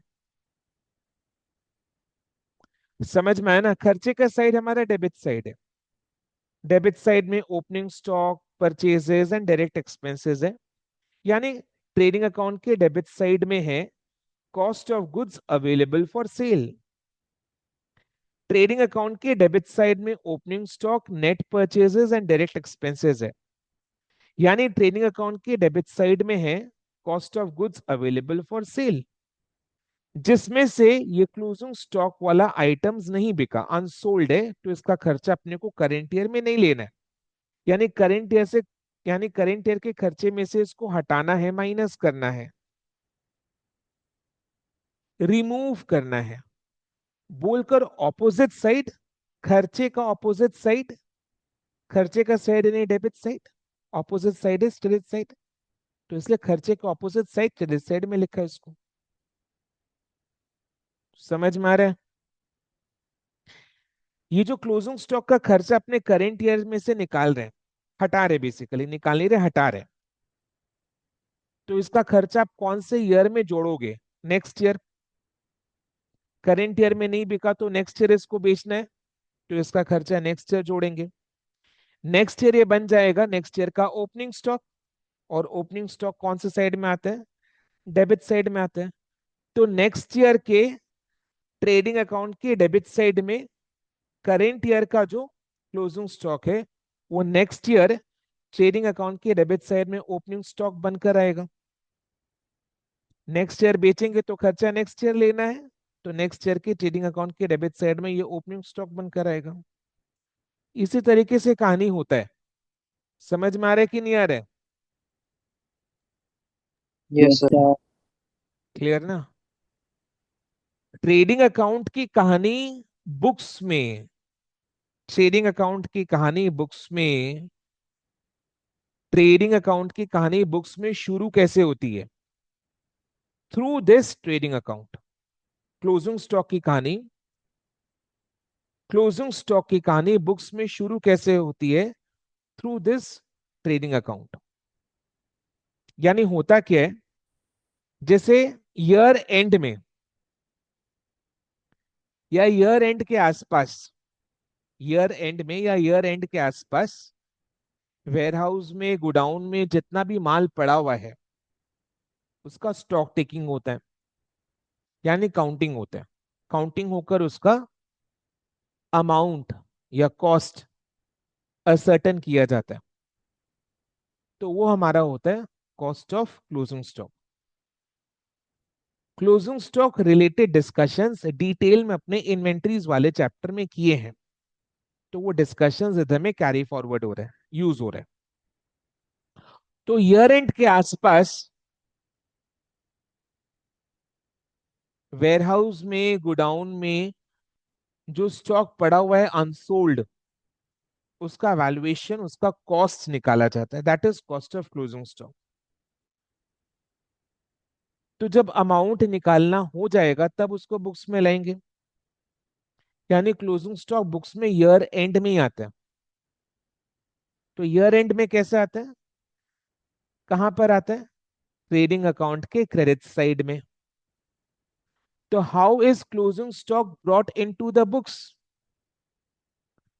ट्रेडिंग अकाउंट के क्रेडिट साइड में बाय क्लोजिंग स्टॉक करके, यानी क्या एंट्री पास करके closing stock is brought into the books, entry is closing stock account debit to trading account, trading account के क्रेडिट साइड में बाय क्लोजिंग स्टॉक, यानी क्या एंट्री पास हो रहा है, closing stock account debit to trading account. समझ में आ रहा है ये सोनो, closing stock account debit to trading account. अब एंट्री के पीछे का कारण को भी थोड़ा समझो। Closing stock account debit, asset, closing stock is an asset, why it is an asset, next year बेचकर प्रॉफिट अर्न करने वाले, तो closing stock is an asset, increase debit to trading account, why to trading account, because अपने closing stock को current year के expense से हटा रहे हैं, तो करेंट ईयर का एक्सपेंस कॉस्ट डिक्रीज क्रेडिट,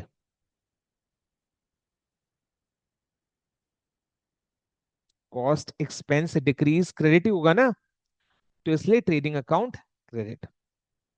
तो entry is closing stock account debit to trading account, समझ में आया ना। Closing stock is an asset, why asset, ये हमारा प्रॉपर्टी है जिसको अपने बेचकर नेक्स्ट ईयर रेवेन्यू अर्न करने वाले, हमारा असेट है ये, बेचकर रेवेन्यू अर्न करने वाले। तो asset increase debit, closing stock account debit to trading account, why current year में ये नहीं बिका, तो करेंट ईयर में इसका खर्चा को नहीं लेना है as per the matching principle, यानी करेंट ईयर के खर्चे में से इसको रिमूव करना है, expense cost decrease credit, so trading account credit. तो entry is closing stock account debit to trading account, this is how closing stock enters in the books of accounts. Clear है, yes और no.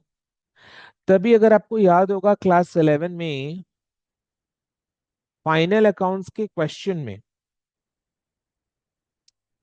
Final accounts के question में क्या दिया हुआ होता था, trial balance and trial balance के नीचे एडिशनल इंफॉर्मेशन या एडजस्टमेंट्स जिसको अपने बोलते हैं। आगे अपने डेफिनेटली डिस्कस करेंगे, आगे चल के अपने ये भी समझ लेंगे कि ट्रायल फाइनल अकाउंट्स के क्वेश्चन में ट्रायल बैलेंस क्यों दिया हुआ होता है। आने वाले क्लासेस में अपने ये भी डिस्कस करेंगे फाइनल अकाउंट्स के क्वेश्चन में ट्रायल बैलेंस क्यों दिया होता है, why trial balance is required to prepare final accounts. ये ऑलरेडी एक बार अपने डिस्कस कर चुके हैं when we had done the chapter trial balance, but फिर भी एक बार इसको रिकॉल करेंगे इस चैप्टर में भी आने वाले क्लासेस में। सो अगर याद होगा क्लास 11 में फाइनल अकाउंट्स के चैप्टर के क्वेश्चन में हमें क्वेश्चन में क्या दिया होता, एक trial balance and trial balance के नीचे एडिशनल इंफॉर्मेशन यानी एडजस्टमेंट्स, राइट। अब उसमें टिपिकल एडजस्टमेंट क्या चीज का होता था, सबसे पहले आई थिंक क्लोजिंग स्टॉक ही रहता था, राइट। यानी क्लोजिंग स्टॉक हमेशा क्वेश्चन में एडजस्टमेंट से एडिशनल इंफॉर्मेशन में ही मिलता था, यानी ट्रायल बैलेंस में नहीं होता था वो। अब खुद सोचो ट्रायल बैलेंस में कौन सा आइटम आता है, ट्रायल बैलेंस में होता क्या, जितने भी सारे लेजर अकाउंट है उनका डेबिट या क्रेडिट बैलेंस जो भी है वो आता है। यानी लेजर अकाउंट यानी ट्रायल बैलेंस में जो आइटम है ट्रायल बैलेंस में जो आइटम है उनका लेजर अकाउंट बनाया हुआ है, क्योंकि ट्रायल बैलेंस में तो लेजर अकाउंट के डेबिट या क्रेडिट जो भी उनका लेजर बैलेंस है वो आता है। तो ट्रायल बैलेंस में जो आइटम है यानी उनका लेजर अकाउंट बनाया हुआ है, लेजर अकाउंट बनाया हुआ है यानी उनका जर्नल एंट्री पास हो चुका है, यानी ट्रायल बैलेंस में जो आइटम है उनका जर्नल लेजर दोनों हो चुके हैं, तभी वो ट्रायल बैलेंस में प्रेजेंट है। तो अगर क्लोजिंग स्टॉक ट्रायल बैलेंस में नहीं है, इसका मतलब क्लोजिंग स्टॉक का जर्नल लेजर कुछ नहीं हुआ, यानी क्लोजिंग स्टॉक का एंट्री पास नहीं हुआ। क्योंकि क्लोजिंग स्टॉक का एंट्री कब पास होता है? ईयर के एंड में ट्रेडिंग अकाउंट बनाते टाइम। क्योंकि क्लोजिंग स्टॉक का एंट्री कब पास होता है? ईयर के एंड में ट्रेडिंग अकाउंट बनाते टाइम। क्या एंट्री पास होता है? Closing stock account debit to trading account. Clear? इसीलिए क्लोजिंग स्टॉक ट्रायल बैलेंस में नहीं होता था, in the question of final accounts additional information में रहता था। There is a logic behind this. Okay, clear है? Yes, sir. तो अपने क्या कंक्लूजन निकाले? Closing stock account debit to trading account, इसको अपने डिस्कस भी कर लिया, राइट? अगर ठीक है,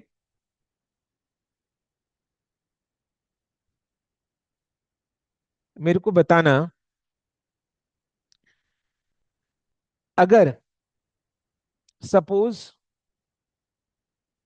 जैसे अभी अपने डिस्कस किया क्लोजिंग स्टॉक बुक्स में एंटर ही होता है with the entry closing stock account debit to trading account, यानी वो ट्रेडिंग अकाउंट जब बनाएंगे ईयर के एंड में तो वो बुक्स में आएगा।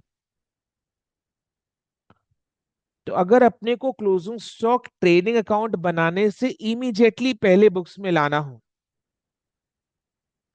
ट्रेडिंग अकाउंट बनाने से इमीडिएटली पहले बुक्स में लाना हो, देखो एक बात तो पक्का है कि ट्रेडिंग अकाउंट ईयर एंड में ही बुक्स में आ सकता है।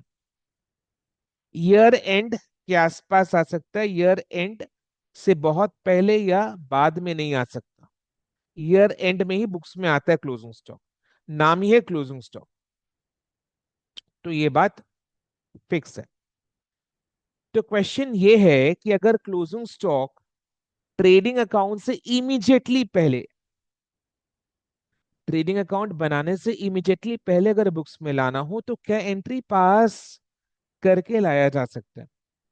उसके लिए the entry is closing stock account debit, वो तो होगा ही because closing stock asset increase debit to trading account. अगर नहीं करना है, ट्रेडिंग अकाउंट बनाने से इमीडिएटली पहले बुक्स में लाना है, तो टू ट्रेडिंग अकाउंट करने के जगह instead of to trading account what can we do? To purchases account. क्या कर सकते हैं? To purchases account. तो क्लोजिंग स्टॉक को अगर ट्रेडिंग अकाउंट बनाने से इमीडिएटली पहले बुक्स में लाते हैं तो क्या एंट्री पास करते हैं?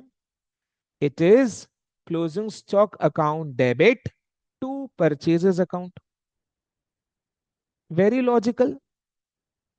To purchases Y?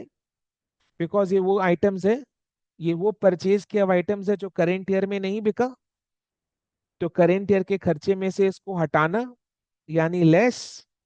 तो purchases less expense less decrease credit, तो इसलिए टू परचेजेस। है कि नहीं? ये सोनो। तो क्या एंट्री पास हो जाता है इन that case? If closing stock is brought into the books immediately before preparing the trading account, year end में ही आएगा, ईयर एंड में ही आएगा क्लोजिंग स्टॉक बुक्स में, पर ट्रेडिंग अकाउंट बनाने से पहले अगर उसको बुक्स में लाते हैं तो क्या एंट्री पास करना होगा? Closing stock account debit to purchases account. Clear? यानी अगर अपने ये एंट्री पास कर देते closing stock account debit to purchases account, तब तो क्लोजिंग स्टॉक का एंट्री पास हो चुका है, यानी closing stock books of accounts में आ चुका।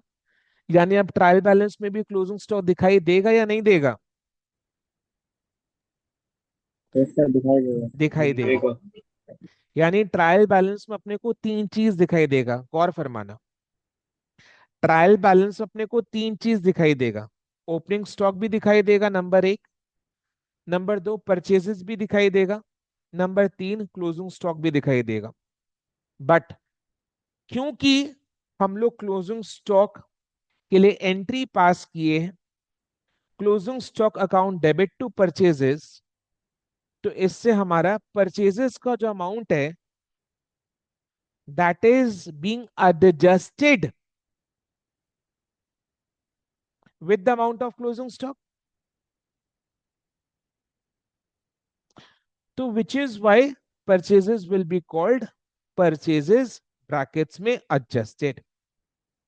यानी जब क्लोजिंग स्टॉक को अपने ट्रेडिंग अकाउंट बनाने से इमीडिएटली पहले बुक्स में लाते हैं by passing the entry purchase, by passing the entry closing stock account debit to purchases, this means purchases account is getting adjusted with the amount of closing stock, so we call it purchases adjusted।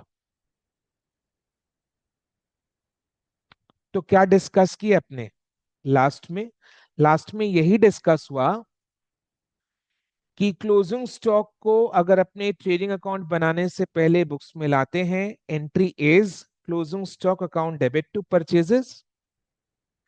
Then अगर ऐसा होता है तो purchases का जो amount है that is called purchases brackets में adjusted.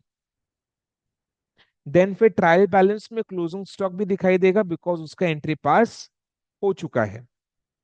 यानी ट्रायल बैलेंस में अपने को तीन चीज मिलेगा, ओपनिंग स्टॉक, परचेजेस, परचेजेस के बगल में लिखा हुआ होगा एडजस्टेड एंड क्लोजिंग स्टॉक। समझ में आया? So can you यस बेटा। sir, can you repeat वो लास्ट पार्ट की तीन चीज आएगा? तीन चीज क्या क्या आएगा ट्रायल बैलेंस में? ओपनिंग स्टॉक, परचेजेस ब्रैकेट्स में adjusted and closing stock. Okay because closing stock का बुक्स में एंट्री पास हो चुका है, राइट। तो ये चीज अपने को कहां मिलेगा? पेज नंबर 7.10 में।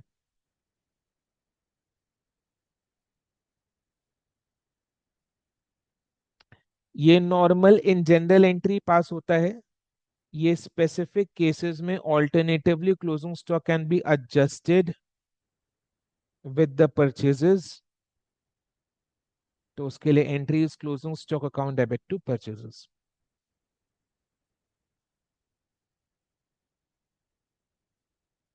ठीक है। क्लोजिंग स्टॉक में क्लोजिंग स्टॉक का मतलब क्या होता है?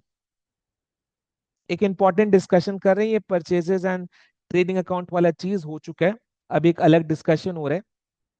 जैसे क्लोजिंग स्टॉक मतलब अनसोल्ड, ईयर के एंड में जो बिका नहीं, जिसका मालिक बिजनेस एंटिटी है, राइट। ये सोनो ये बिजनेस एंटिटी का असेट है, प्रॉपर्टी है, जिसको वो नेक्स्ट ईयर बेचकर रेवेन्यू अर्न करने वाला है। अब क्लोजिंग स्टॉक क्या क्या मतलब? क्लोजिंग स्टॉक के डेफिनेशन में, क्लोजिंग स्टॉक के अमाउंट में क्या क्या आता है, ध्यान सुना। क्लोजिंग स्टॉक में एक तो ईयर के एंड में हमारे वेयरहाउस या गोडाउन में जो अनसोल्ड स्टॉक पड़ा हुआ है उसका वैल्यूएशन आ जाएगा, कॉस्ट आ जाएगा, नंबर वन।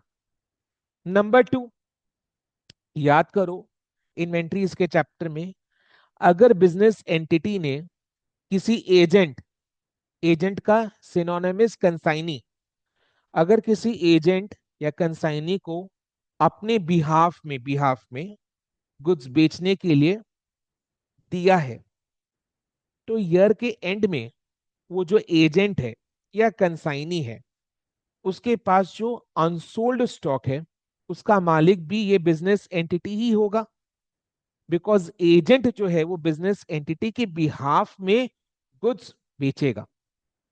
तो एजेंट ने गुड्स खरीदा नहीं है, बिहाफ में बेचेगा।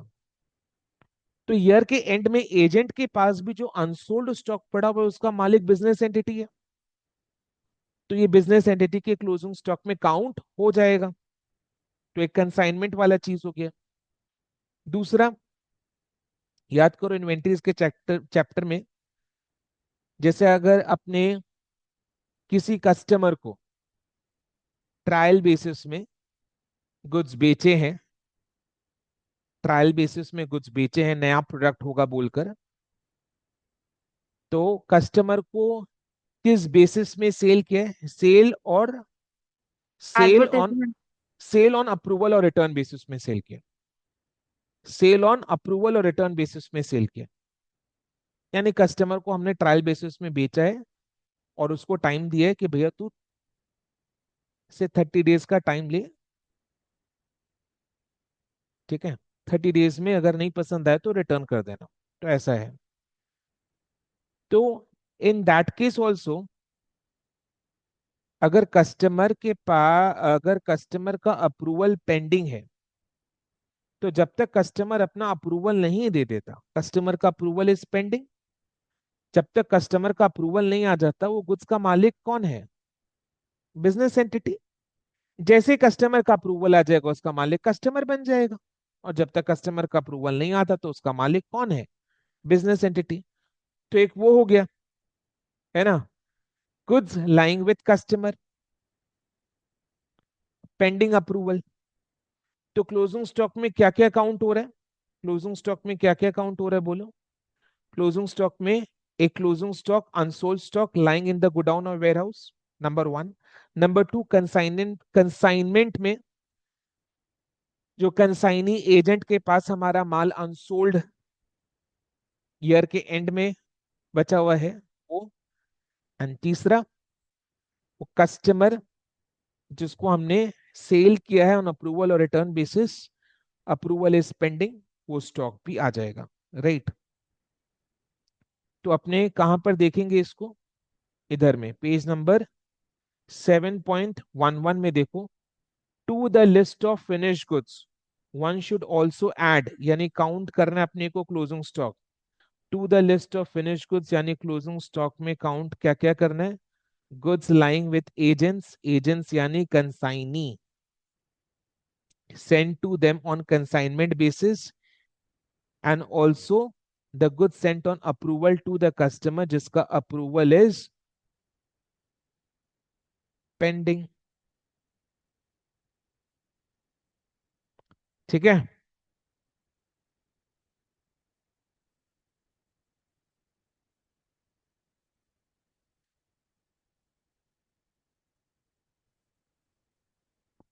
क्लियर है? Yes, sir. गोडाउन में जो माल पड़ा हुआ है उसको तो लेना ही है, गोडाउन वाला नंबर एक, कंसाइनमेंट वाला नंबर दो, पेंडिंग अप्रूवल वाला नंबर थ्री।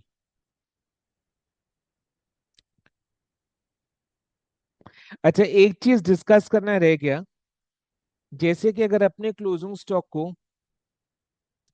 ट्रेडिंग अकाउंट बनाने से इमीडिएटली पहले बुक्स में एंटर कर देते हैं, क्या एंट्री पास होता है उसके लिए? Closing stock account debit to purchases account, यानी ट्रायल बैलेंस में अपने को ओपनिंग स्टॉक, परचेजेस ब्रैकेट्स में एडजस्टेड एंड क्लोजिंग स्टॉक, ये तीनों चीज मिलेगा। तो in that case final accounts में क्लोजिंग स्टॉक का क्या ट्रीटमेंट होगा? क्या ये एंट्री पास करने के बाद भी क्लोजिंग स्टॉक ट्रेडिंग अकाउंट की क्रेडिट साइड में आएगा या नहीं आएगा? नहीं आएगा सर। नहीं आएगा, क्योंकि क्लोजिंग स्टॉक ऑलरेडी बुक्स में आ गया है। कैसे आया? Closing stock account debit to purchases. तो जब क्लोजिंग स्टॉक ऑलरेडी बुक्स में आ गया है, closing stock account debit to purchases वाला एंट्री पास करके, तो इसके बाद अलग से दोबारा से दोबारा अपने को ट्रेडिंग अकाउंट के बाई साइड में बाई क्लोजिंग स्टॉक लिखने का जरूरत नहीं है। समझ में आया कि नहीं आया? क्लियर है? बानी को भी क्लियर है ये वाला चीज? सो मेरे को लास्ट बात थोड़ा समझ में नहीं आया, मतलब why will be pass the entry closing stock account debit to purchase account. Correct. So closing stock account debit to purchases account अपने बुक्स में लाने के लिए एंट्री पास किए। अगर अपने को ट्रेडिंग अकाउंट बनाने से इमीडिएटली पहले क्लोजिंग स्टॉक को बुक्स में लाना है, तो अपने कैसे बुक्स में लाते हैं? By passing the entry closing stock account debit to purchases. तो इससे हमारा purchases is getting adjusted with the amount of closing stock, यानी परचेजेस से अपने क्लोजिंग स्टॉक के अमाउंट को लेस, यानी क्लोजिंग स्टॉक के कॉस्ट को अपने परचेजेस से लेस हटा रहे हैं, रिमूव कर रहे हैं। हम्म। ठीक है, तो क्लोजिंग स्टॉक ऑलरेडी बुक्स में आ गया एंड परचेज का अमाउंट ऑलरेडी एडजस्ट हो चुका है, यानी क्लोजिंग स्टॉक ओके का खर्चा को अपने ऑलरेडी परचेजेस से हटा चुके हैं। ओके। तो हमारा थैंक ट्रेडिंग यू। अकाउंट वाला काम, रुको ना, यानी हमारा ट्रेडिंग अकाउंट वाला काम ऑलरेडी हो चुका है। ये एंट्री पास करने से हम्म। ट्रेडिंग अकाउंट वाला काम ऑलरेडी हो चुका है। तो इसीलिए कुछ जब कुछ ये, फाइनल अकाउंट्स में। यस, तो जब अपने closing stock account debit to purchases कर देते हैं तो हमारा ट्रेडिंग अकाउंट वाला काम ऑलरेडी हो चुका है। हम्म। तो फाइनल अकाउंट्स में क्लोजिंग स्टॉक ट्रेडिंग अकाउंट के क्रेडिट साइड में नहीं आएगा इन दैट केस। ओके। यानी कि कहने का मतलब है, या तो closing stock account debit to trading account करके ये बुक्स में आता है, या फिर alternatively closing stock to purchases करके आता है, दोनों में से कोई भी एक। अगर क्लोजिंग स्टॉक टू परचेजेस कर दिया तब ये वाला नहीं होगा, वही बोल रहा हूं मैं। Closing okay. स्टॉक बुक्स में दो तरीके से आ सकते हैं। नंबर वन, या तो ये एंट्री पास करके क्लोजिंग स्टॉक टू ट्रेडिंग, या फिर alternatively closing stock to purchases. तो अगर अपने closing stock account debit to purchases कर दिए तो वो बुक्स में आ गया, तब ये हाँ। क्लोजिंग स्टॉक टू ट्रेडिंग नहीं होगा, ओके। यानी ट्रेडिंग अकाउंट के क्रेडिट साइड में बाय क्लोजिंग स्टॉक नहीं आएगा। तो ये सिर्फ कहां आएगा? बैलेंस शीट के असेट के साइड में, बैलेंस शीट के असेट असेट साइड। के साइड में। तो वही इधर में लिखा हुआ है, closing stock appears in the trial balance. If closing stock appears in the trial balance means closing stock का entry has been passed. What entry has been passed? Closing stock account debit to purchases. यानी trial balance में opening stock, purchases brackets में adjusted and closing stock तीनों है। Then in that case closing stock is not entered in the trading account. लिखा हुआ है ना, not entered in the trading account, it is shown only in the balance sheet because it has already been adjusted. Clear है? Yes sir, thank you. Welcome. And then closing stock का valuation अपने cost और NRV whichever is lower, ये पूरा अपने रट चुके हैं इन द चैप्टर इन्वेंट्री। ठीक है, ये क्लोजिंग स्टॉक का वैल्यूएशन का प्रिंसिपल है, राइट? अब देखो,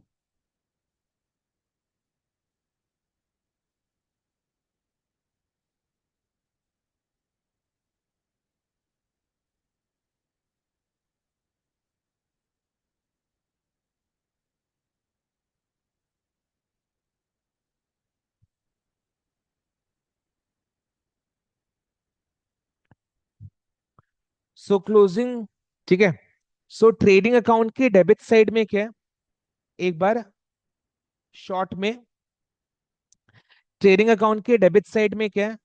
opening stock, purchases and direct expenses. यानी ट्रेडिंग अकाउंट के डेबिट साइड में क्या है? Cost of goods available for sale. इसके ऑपोजिट साइड में यानी क्रेडिट साइड में बाय क्लोजिंग स्टॉक है। तो क्लोजिंग स्टॉक का खर्चा अपने करेंट ईयर के ट्रेडिंग अकाउंट में से रिमूव कर रहे हैं। तो अगर अपने cost of goods available for sale, cost of goods available for sale से लेस, यानी रिमूव करते हैं क्लोजिंग स्टॉक का cost, what do we get? बताओ मेरे को। Net net sale. नो, अगर अपने कॉस्ट ऑफ गुड्स, कॉस्ट का डिस्कशन हो तो सेल आया कहां से? ट्रेडिंग अकाउंट के डेबिट साइड में opening stock, net purchases and direct expenses है। यानी ट्रेडिंग अकाउंट के डेबिट साइड में है cost of goods available for cell, और इसके ठीक ऑपोजिट साइड क्रेडिट साइड में बाय क्लोजिंग स्टॉक है, तो इससे हमारा क्लोजिंग स्टॉक का जो कॉस्ट है that is getting removed, less कर रहे हैं, अपने ट्रेडिंग अकाउंट में से हटा रहे, करेंट ईयर के ट्रेडिंग अकाउंट में से हटा रहे, बिकॉज ये करेंट ईयर में नहीं बिका तो इसका खर्चा करेंट ईयर में नहीं लेना है। तो अनसोल्ड स्टॉक अगर अपने कॉस्ट हटा रहे हैं तो what are we getting in the trading account? Cost of Cost of goods goods sold. sold. Cost of goods. Cost of Sold. Goods बोलने से नहीं होगा, कॉस्ट ऑफ गुड्स सोल्ड बोलो, है ना? Yes no? Yes, sir.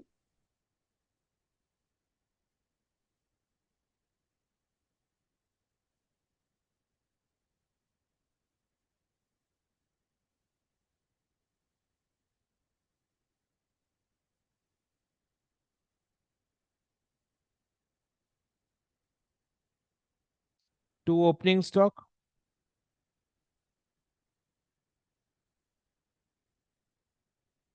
To purchases,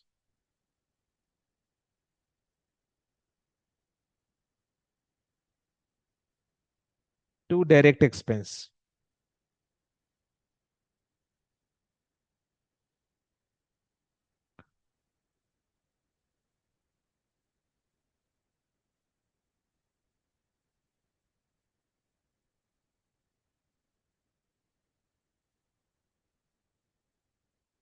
सो इन तीनों का sum total, opening stock plus purchases plus direct expenses, cost of goods, ये आगे जाकर इंटर और फाइनल में बहुत काम आने वाला है। Cost of goods available for sale, multiple subjects में, not only in accounts, multiple subjects में, फाइनेंशियल मैनेजमेंट में काम आएगा, कॉस्ट अकाउंटिंग में काम आएगा। Cost of goods available for sale. इसके ठीक ऑपोजिट साइड में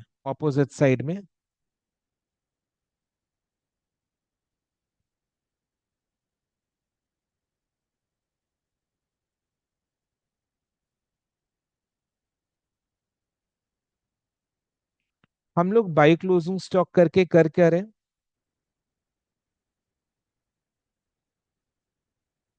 जो गुड्स नहीं बिका उसका खर्चा अपने ट्रेडिंग अकाउंट में से रिमूव कर रहे हैं, क्योंकि करेंट ईयर में नहीं बिका तो खर्चा करेंट ईयर में नहीं लेना है, नेक्स्ट ईयर बिकेगा तो नेक्स्ट ईयर लेना है, तो नेक्स्ट ईयर ले जाएंगे इसको। तो करेंट ईयर के ट्रेडिंग अकाउंट में से 1 लाख अनसोल्ड स्टॉक का कॉस्ट अपने हटा रहे हैं। तो खर्चा का साइड हमारा डेबिट साइड, खर्चे में से हटाने के लिए ऑपोजिट साइड क्रेडिट साइड में बाय क्लोजिंग स्टॉक 1 लाख लेकर है।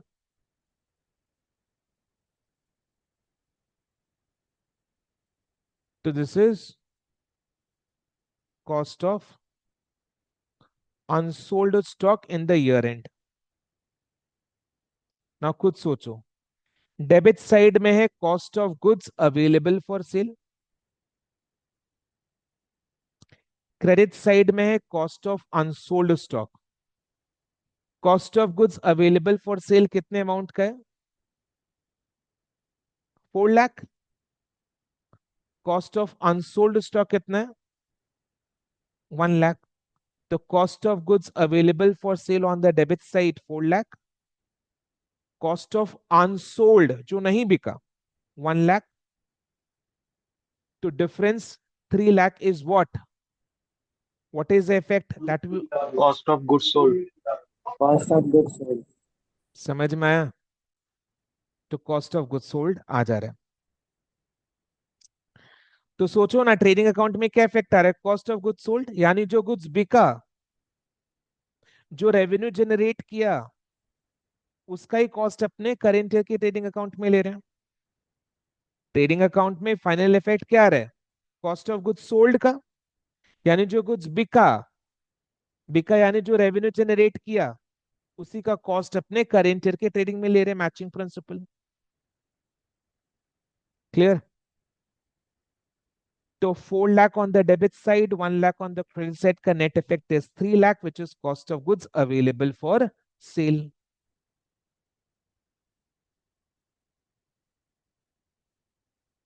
क्रेडिट साइड में अपने बाई सेल सेल्स रिटर्न वगैरह माइनस करके set is coming to 5 lakh. तो this is the sales price, यानी जो गुड्स बेचा आपने उसका sales value is 5 lakh. Cost of goods sold का amount was 4 lakh, sorry 3 lakh, है ना. कॉस्ट ऑफ गुड्स सोल्ड यानी जो गुड्स बिका उसका कॉस्ट 3 लाख आ रहा था, 4 लाख माइनस 1 लाख. एंड इसको कितना में बेचे, इसका सेल्स का अमाउंट कितना है, 5 लाख. कितना में बेचा इसको, 5 लाख में बेचा. जो गुड्स सेल किया उसका कॉस्ट यानी cost of goods sold 4 lakh minus 1 lakh 3 lakh. Cost of goods sold 3 lakh. कितना में बेचा, 5 लाख. तो 3 लाख का माल आपने 5 लाख में बेचा तो कितना कमाया, बोलो. 2 lakh. 2 lakh is the amount of profit. तो सेल्स माइनस सीओजीएस को क्या बोलते हैं अपने, what do we get after we do sales minus COGS, Profit. This is called gross profit. Gross profit यानी मोटा प्रॉफिट. मोटा प्रॉफिट यानी खाली मेन ऑपरेशंस परचेज सेल करके जो कमाई आया, इसमें बाकी और भी खर्चे लगते हैं बिजनेस में, तो उन खर्चों को माइनस करना, डिडक्ट करना बाकी है. जैसे एडवर्टीजमेंट का खर्चा हो गया, या सैलरी का खर्चा हो गया, या रेंट का खर्चा हो गया, इलेक्ट्रिसिटी का खर्चा हो गया. तो बाकी खर्चा जो और भी लगते हैं बिजनेस में, बाकी खर्चे जो और भी लगते हैं उनको डिडक्ट किए बगैर, डिडक्ट करने से पहले जो मोटा प्रॉफिट अपने खाली माल बेचकर कमाए हैं, खाली गुड्स को बेचकर कमाए हैं, यानी सेल में से खाली goods sold, cost of goods sold minus करके जो अमाउंट आ रहा है, that is called gross profit. So gross profit is sales minus cost of goods sold. Clear. ये चीज अपने इन्वेंट्रीज के चैप्टर में भी किए थे. Gross profit is equal to sales minus cost of goods sold. Yes और नो. ठीक है. Yes, sir. तो देखो आप ट्रेडिंग अकाउंट को बैलेंस करो. क्रेडिट साइड में टोटल 6 लाख आ रहे हैं, डेबिट साइड में टोटल 4 लाख, यानी बैलेंसिंग फिगर 2 लाख. ये 2 लाख क्या है, this is my gross profit. So इसको ऐसे लिखेंगे, to gross profit. Very logical. Credit side का total is 6 lakh. Credit side means income का साइड. डेबिट साइड का total is 4 lakh. Debit side means expense का साइड. क्रेडिट साइड का total income का side is 6 lakh, is more than debit side expense का side 4 lakh. So there is a profit. Income side is more than expense का side, so there is a profit of 2 lakh. So this is my 2 lakh का profit, which is called gross profit. How do we get sales 5 lakh minus cost of goods sold 3 lakh? 5 lakh minus 3 lakh is 2 lakh.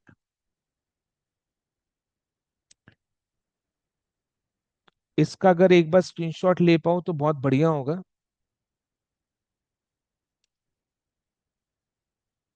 इसको ऐसे ही copy करना है अपने notebook में.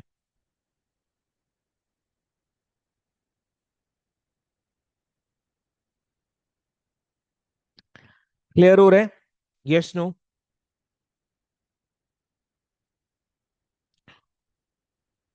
अगर sales का amount कम है, से अगर अपने इसको से 2 लाख में बेचे, यानी 3 lakh is the cost of goods sold, यानी कितना में सेल हुआ, से 2 लाख में, तो क्या हो जाएगा बोलो, there will be a loss which is gross loss. ठीक है ना. यस नो, ये कंफर्टेबल है इसके साथ. We are comfortable with this. जैसे इधर में डेबिट साइड का total will be more than credit side का total, so difference amount will come on the credit side, जिस साइड का टोटल शॉर्ट होता है।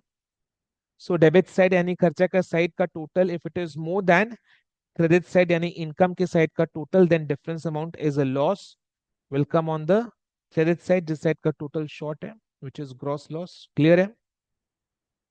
ठीक है ना? तो ग्रॉस प्रॉफिट ग्रॉस लॉस के साथ अपने कंफर्टेबल है, राइट?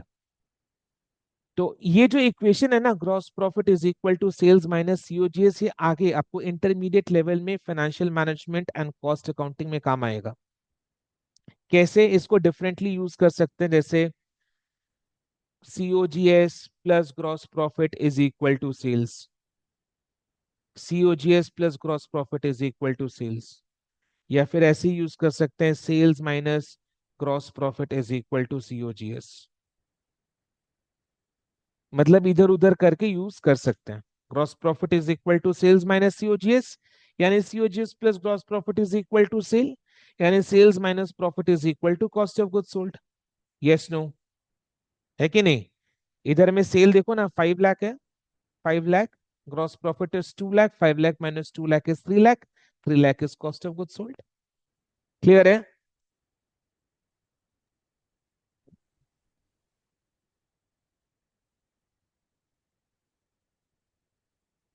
ठीक है, में ग्रॉस प्रॉफिट आ जाएगा अपने को होम टास्क में। तो ये ट्रेडिंग अकाउंट का फॉर्मेट अपन डिस्कस कर लिए, done with this discussion. Next अपने को होम टास्क में ये वाला एग्जांपल एक बार with the amounts and all go through कर लेना है, and points to remember discuss हो गया है, घर में एक बार रीड कर लेना है इसको, ताकि चीजें और भी क्रिस्टल क्लियर हो जाए। ऑलरेडी मैंने एक्सप्लेन कर दिया, क्लियर है आपको, कोई डाउट नहीं है, बस स्टिल एक बार घर में गो थ्रू करना बनता है, राइट? ये ट्रेडिंग अकाउंट में जो आइटम्स आते हैं उनका एंट्रीज भी हमने डिस्कस कर लिया, मार्क भी करवा दिया, क्लोजिंग स्टॉक का भी डिस्कशन हो गया। क्लियर? देन देखो पेज नंबर 7.11 में below is a summary for all transfer closing entries to trading account. देखो ट्रेडिंग अकाउंट के डेबिट साइड में क्या आता है, to opening stock, trading account debit, इसके लिए एंट्री पास हो रहा है ट्रेडिंग अकाउंट डेबिट, यानी ट्रेडिंग अकाउंट के डेबिट साइड में क्या रहा है, to opening stock, to purchases, to wages, to all सारे direct expenses, and then trading account के क्रेडिट साइड में सेल्स बाय क्लोजिंग स्टॉक, जिसके लिए एंट्री पर क्या, जिसके लिए एंट्री क्या पास हो रहा है, sales account debit, closing stock account debit to trading, so trading account credit हो रहा है। देन एंड में जाकर ट्रेडिंग अकाउंट को बैलेंस करेंगे, ग्रॉस प्रॉफिट या ग्रॉस लॉस निकालेंगे। ठीक है? Yes no? तो trading account done, trading account done. अब ट्रेडिंग अकाउंट के नेक्स्ट अपने क्या बनाते हैं, प्रॉफिट एंड लॉस अकाउंट। ठीक है, प्रॉफिट एंड लॉस अकाउंट बनाते हैं। तो ट्रेडिंग अकाउंट में जो ग्रॉस प्रॉफिट निकला, ये ट्रेडिंग अकाउंट बनाया, ट्रेडिंग अकाउंट में जो ग्रॉस प्रॉफिट निकला उसको अपने कैरेट डाउन करेंगे नेक्स्ट पार्ट में, प्रॉफिट एंड लॉस अकाउंट में नेक्स्ट पार्ट में, नीचे में इसी के नीचे प्रॉफिट एंड लॉस अकाउंट बनाते हैं। तो कैरेट डाउन करेंगे ग्रॉस प्रॉफिट को, ट्रेडिंग से जो ग्रॉस प्रॉफिट निकाला उसको अपने प्रॉफिट एंड लॉस अकाउंट में कैरेट डाउन, यानी प्रॉफिट एंड लॉस अकाउंट में ब्रॉट डाउन करेंगे, है ना? तो ब्रॉट डाउन हमेशा ऑपोजिट साइड में होता है, यस और नो? 2C/D है तो बाई B/D होता है, ये पता है ना अपने को, लेजर अकाउंट का यही नियम है। तो ट्रेडिंग अकाउंट के डेबिट साइड में, ट्रेडिंग अकाउंट के डेबिट साइड में ग्रॉस प्रॉफिट दिखाई दे रहा है, ये ग्रॉस प्रॉफिट अपने किधर ले जा रहे हैं, प्रॉफिट एंड लॉस अकाउंट के क्रेडिट साइड में, यानी ग्रॉस प्रॉफिट के लिए एंट्री क्या पास हो रहा है, trading account debit to profit and loss account. Trading account के डेबिट साइड में ग्रॉस प्रॉफिट है जो अपने प्रॉफिट एंड लॉस अकाउंट के क्रेडिट साइड में ले जा रहे हैं। प्रॉफिट है तो क्रेडिट साइड में लेकर जाना है, यानी profit and loss account credit हो रहा है। तो ग्रॉस प्रॉफिट के लिए क्या एंट्री पास हो रहा है? Trading account debit to profit and loss account, yes और नो? तो ग्रॉस प्रॉफिट के लिए अगर कोई मेरे से एंट्री पूछता है, अभी तक अपने को ग्रॉस प्रॉफिट का एंट्री नहीं पता था, सीए के कोर्स में आकर फाउंडेशन में अपने को ग्रॉस प्रॉफिट का एंट्री पता चला। तो ग्रॉस प्रॉफिट के लिए entry is trading account debit to profit and loss account. And gross loss के लिए the entry is opposite, profit and loss account debit to trading account. Clear है? समझ में आया? So Yes, trading sir. Account का पूरा concept आज हमने क्लास में डिस्कस कर लिया। आगे इसका जो इलस्ट्रेशन है वो अपने नेक्स्ट क्लास कल करेंगे, इसी टाइम क्लास रखेंगे कल भी, जैसा कि हमने फिक्स किया था। ठीक है? सो ट्रेडिंग अकाउंट का पूरा डिस्कशन फ्रॉम पेज नंबर 7.7 से लेकर 7.11 तक हमने आज क्लास में कर लिया है। पूरा कॉन्सेप्ट इसका डिस्कस हो गया और इसका इलस्ट्रेशंस जो है इलस्ट्रेशन 1 से अपने कल क्लास में करेंगे। तो कल क्लास ज्वाइन करने से पहले अपना बाय डिफॉल्ट रिस्पॉन्सिबिलिटी बनता है कि अपने पेज नंबर 7.7 से लेकर 7.11 जो ट्रेडिंग अकाउंट का पूरा डिस्कशन है, जितना पढ़ाया है, लिखाया है, अंडरलाइन करवाया, मार्क करवाया है, सब ने को एक बार रिवाइज करके आना है। क्लियर है? Yes sir. Done? Yes, sir. Okay, चलो देन। आई होप आज का डिस्कशन समझ में आए, कोई डाउट्स नहीं है? क्लियर है? All clear? Yes no? Yes, sir. सबकी तरफ से यस हो जाए तो और कॉन्फिडेंस मेरा बढ़ेगा। क्लियर है? Sir. Yes, okay sir. Then. Yes, sir. Yes sir. Okay then, thank you so much. आज के लिए इतना, thank you so much and bye, take care, good night, bye.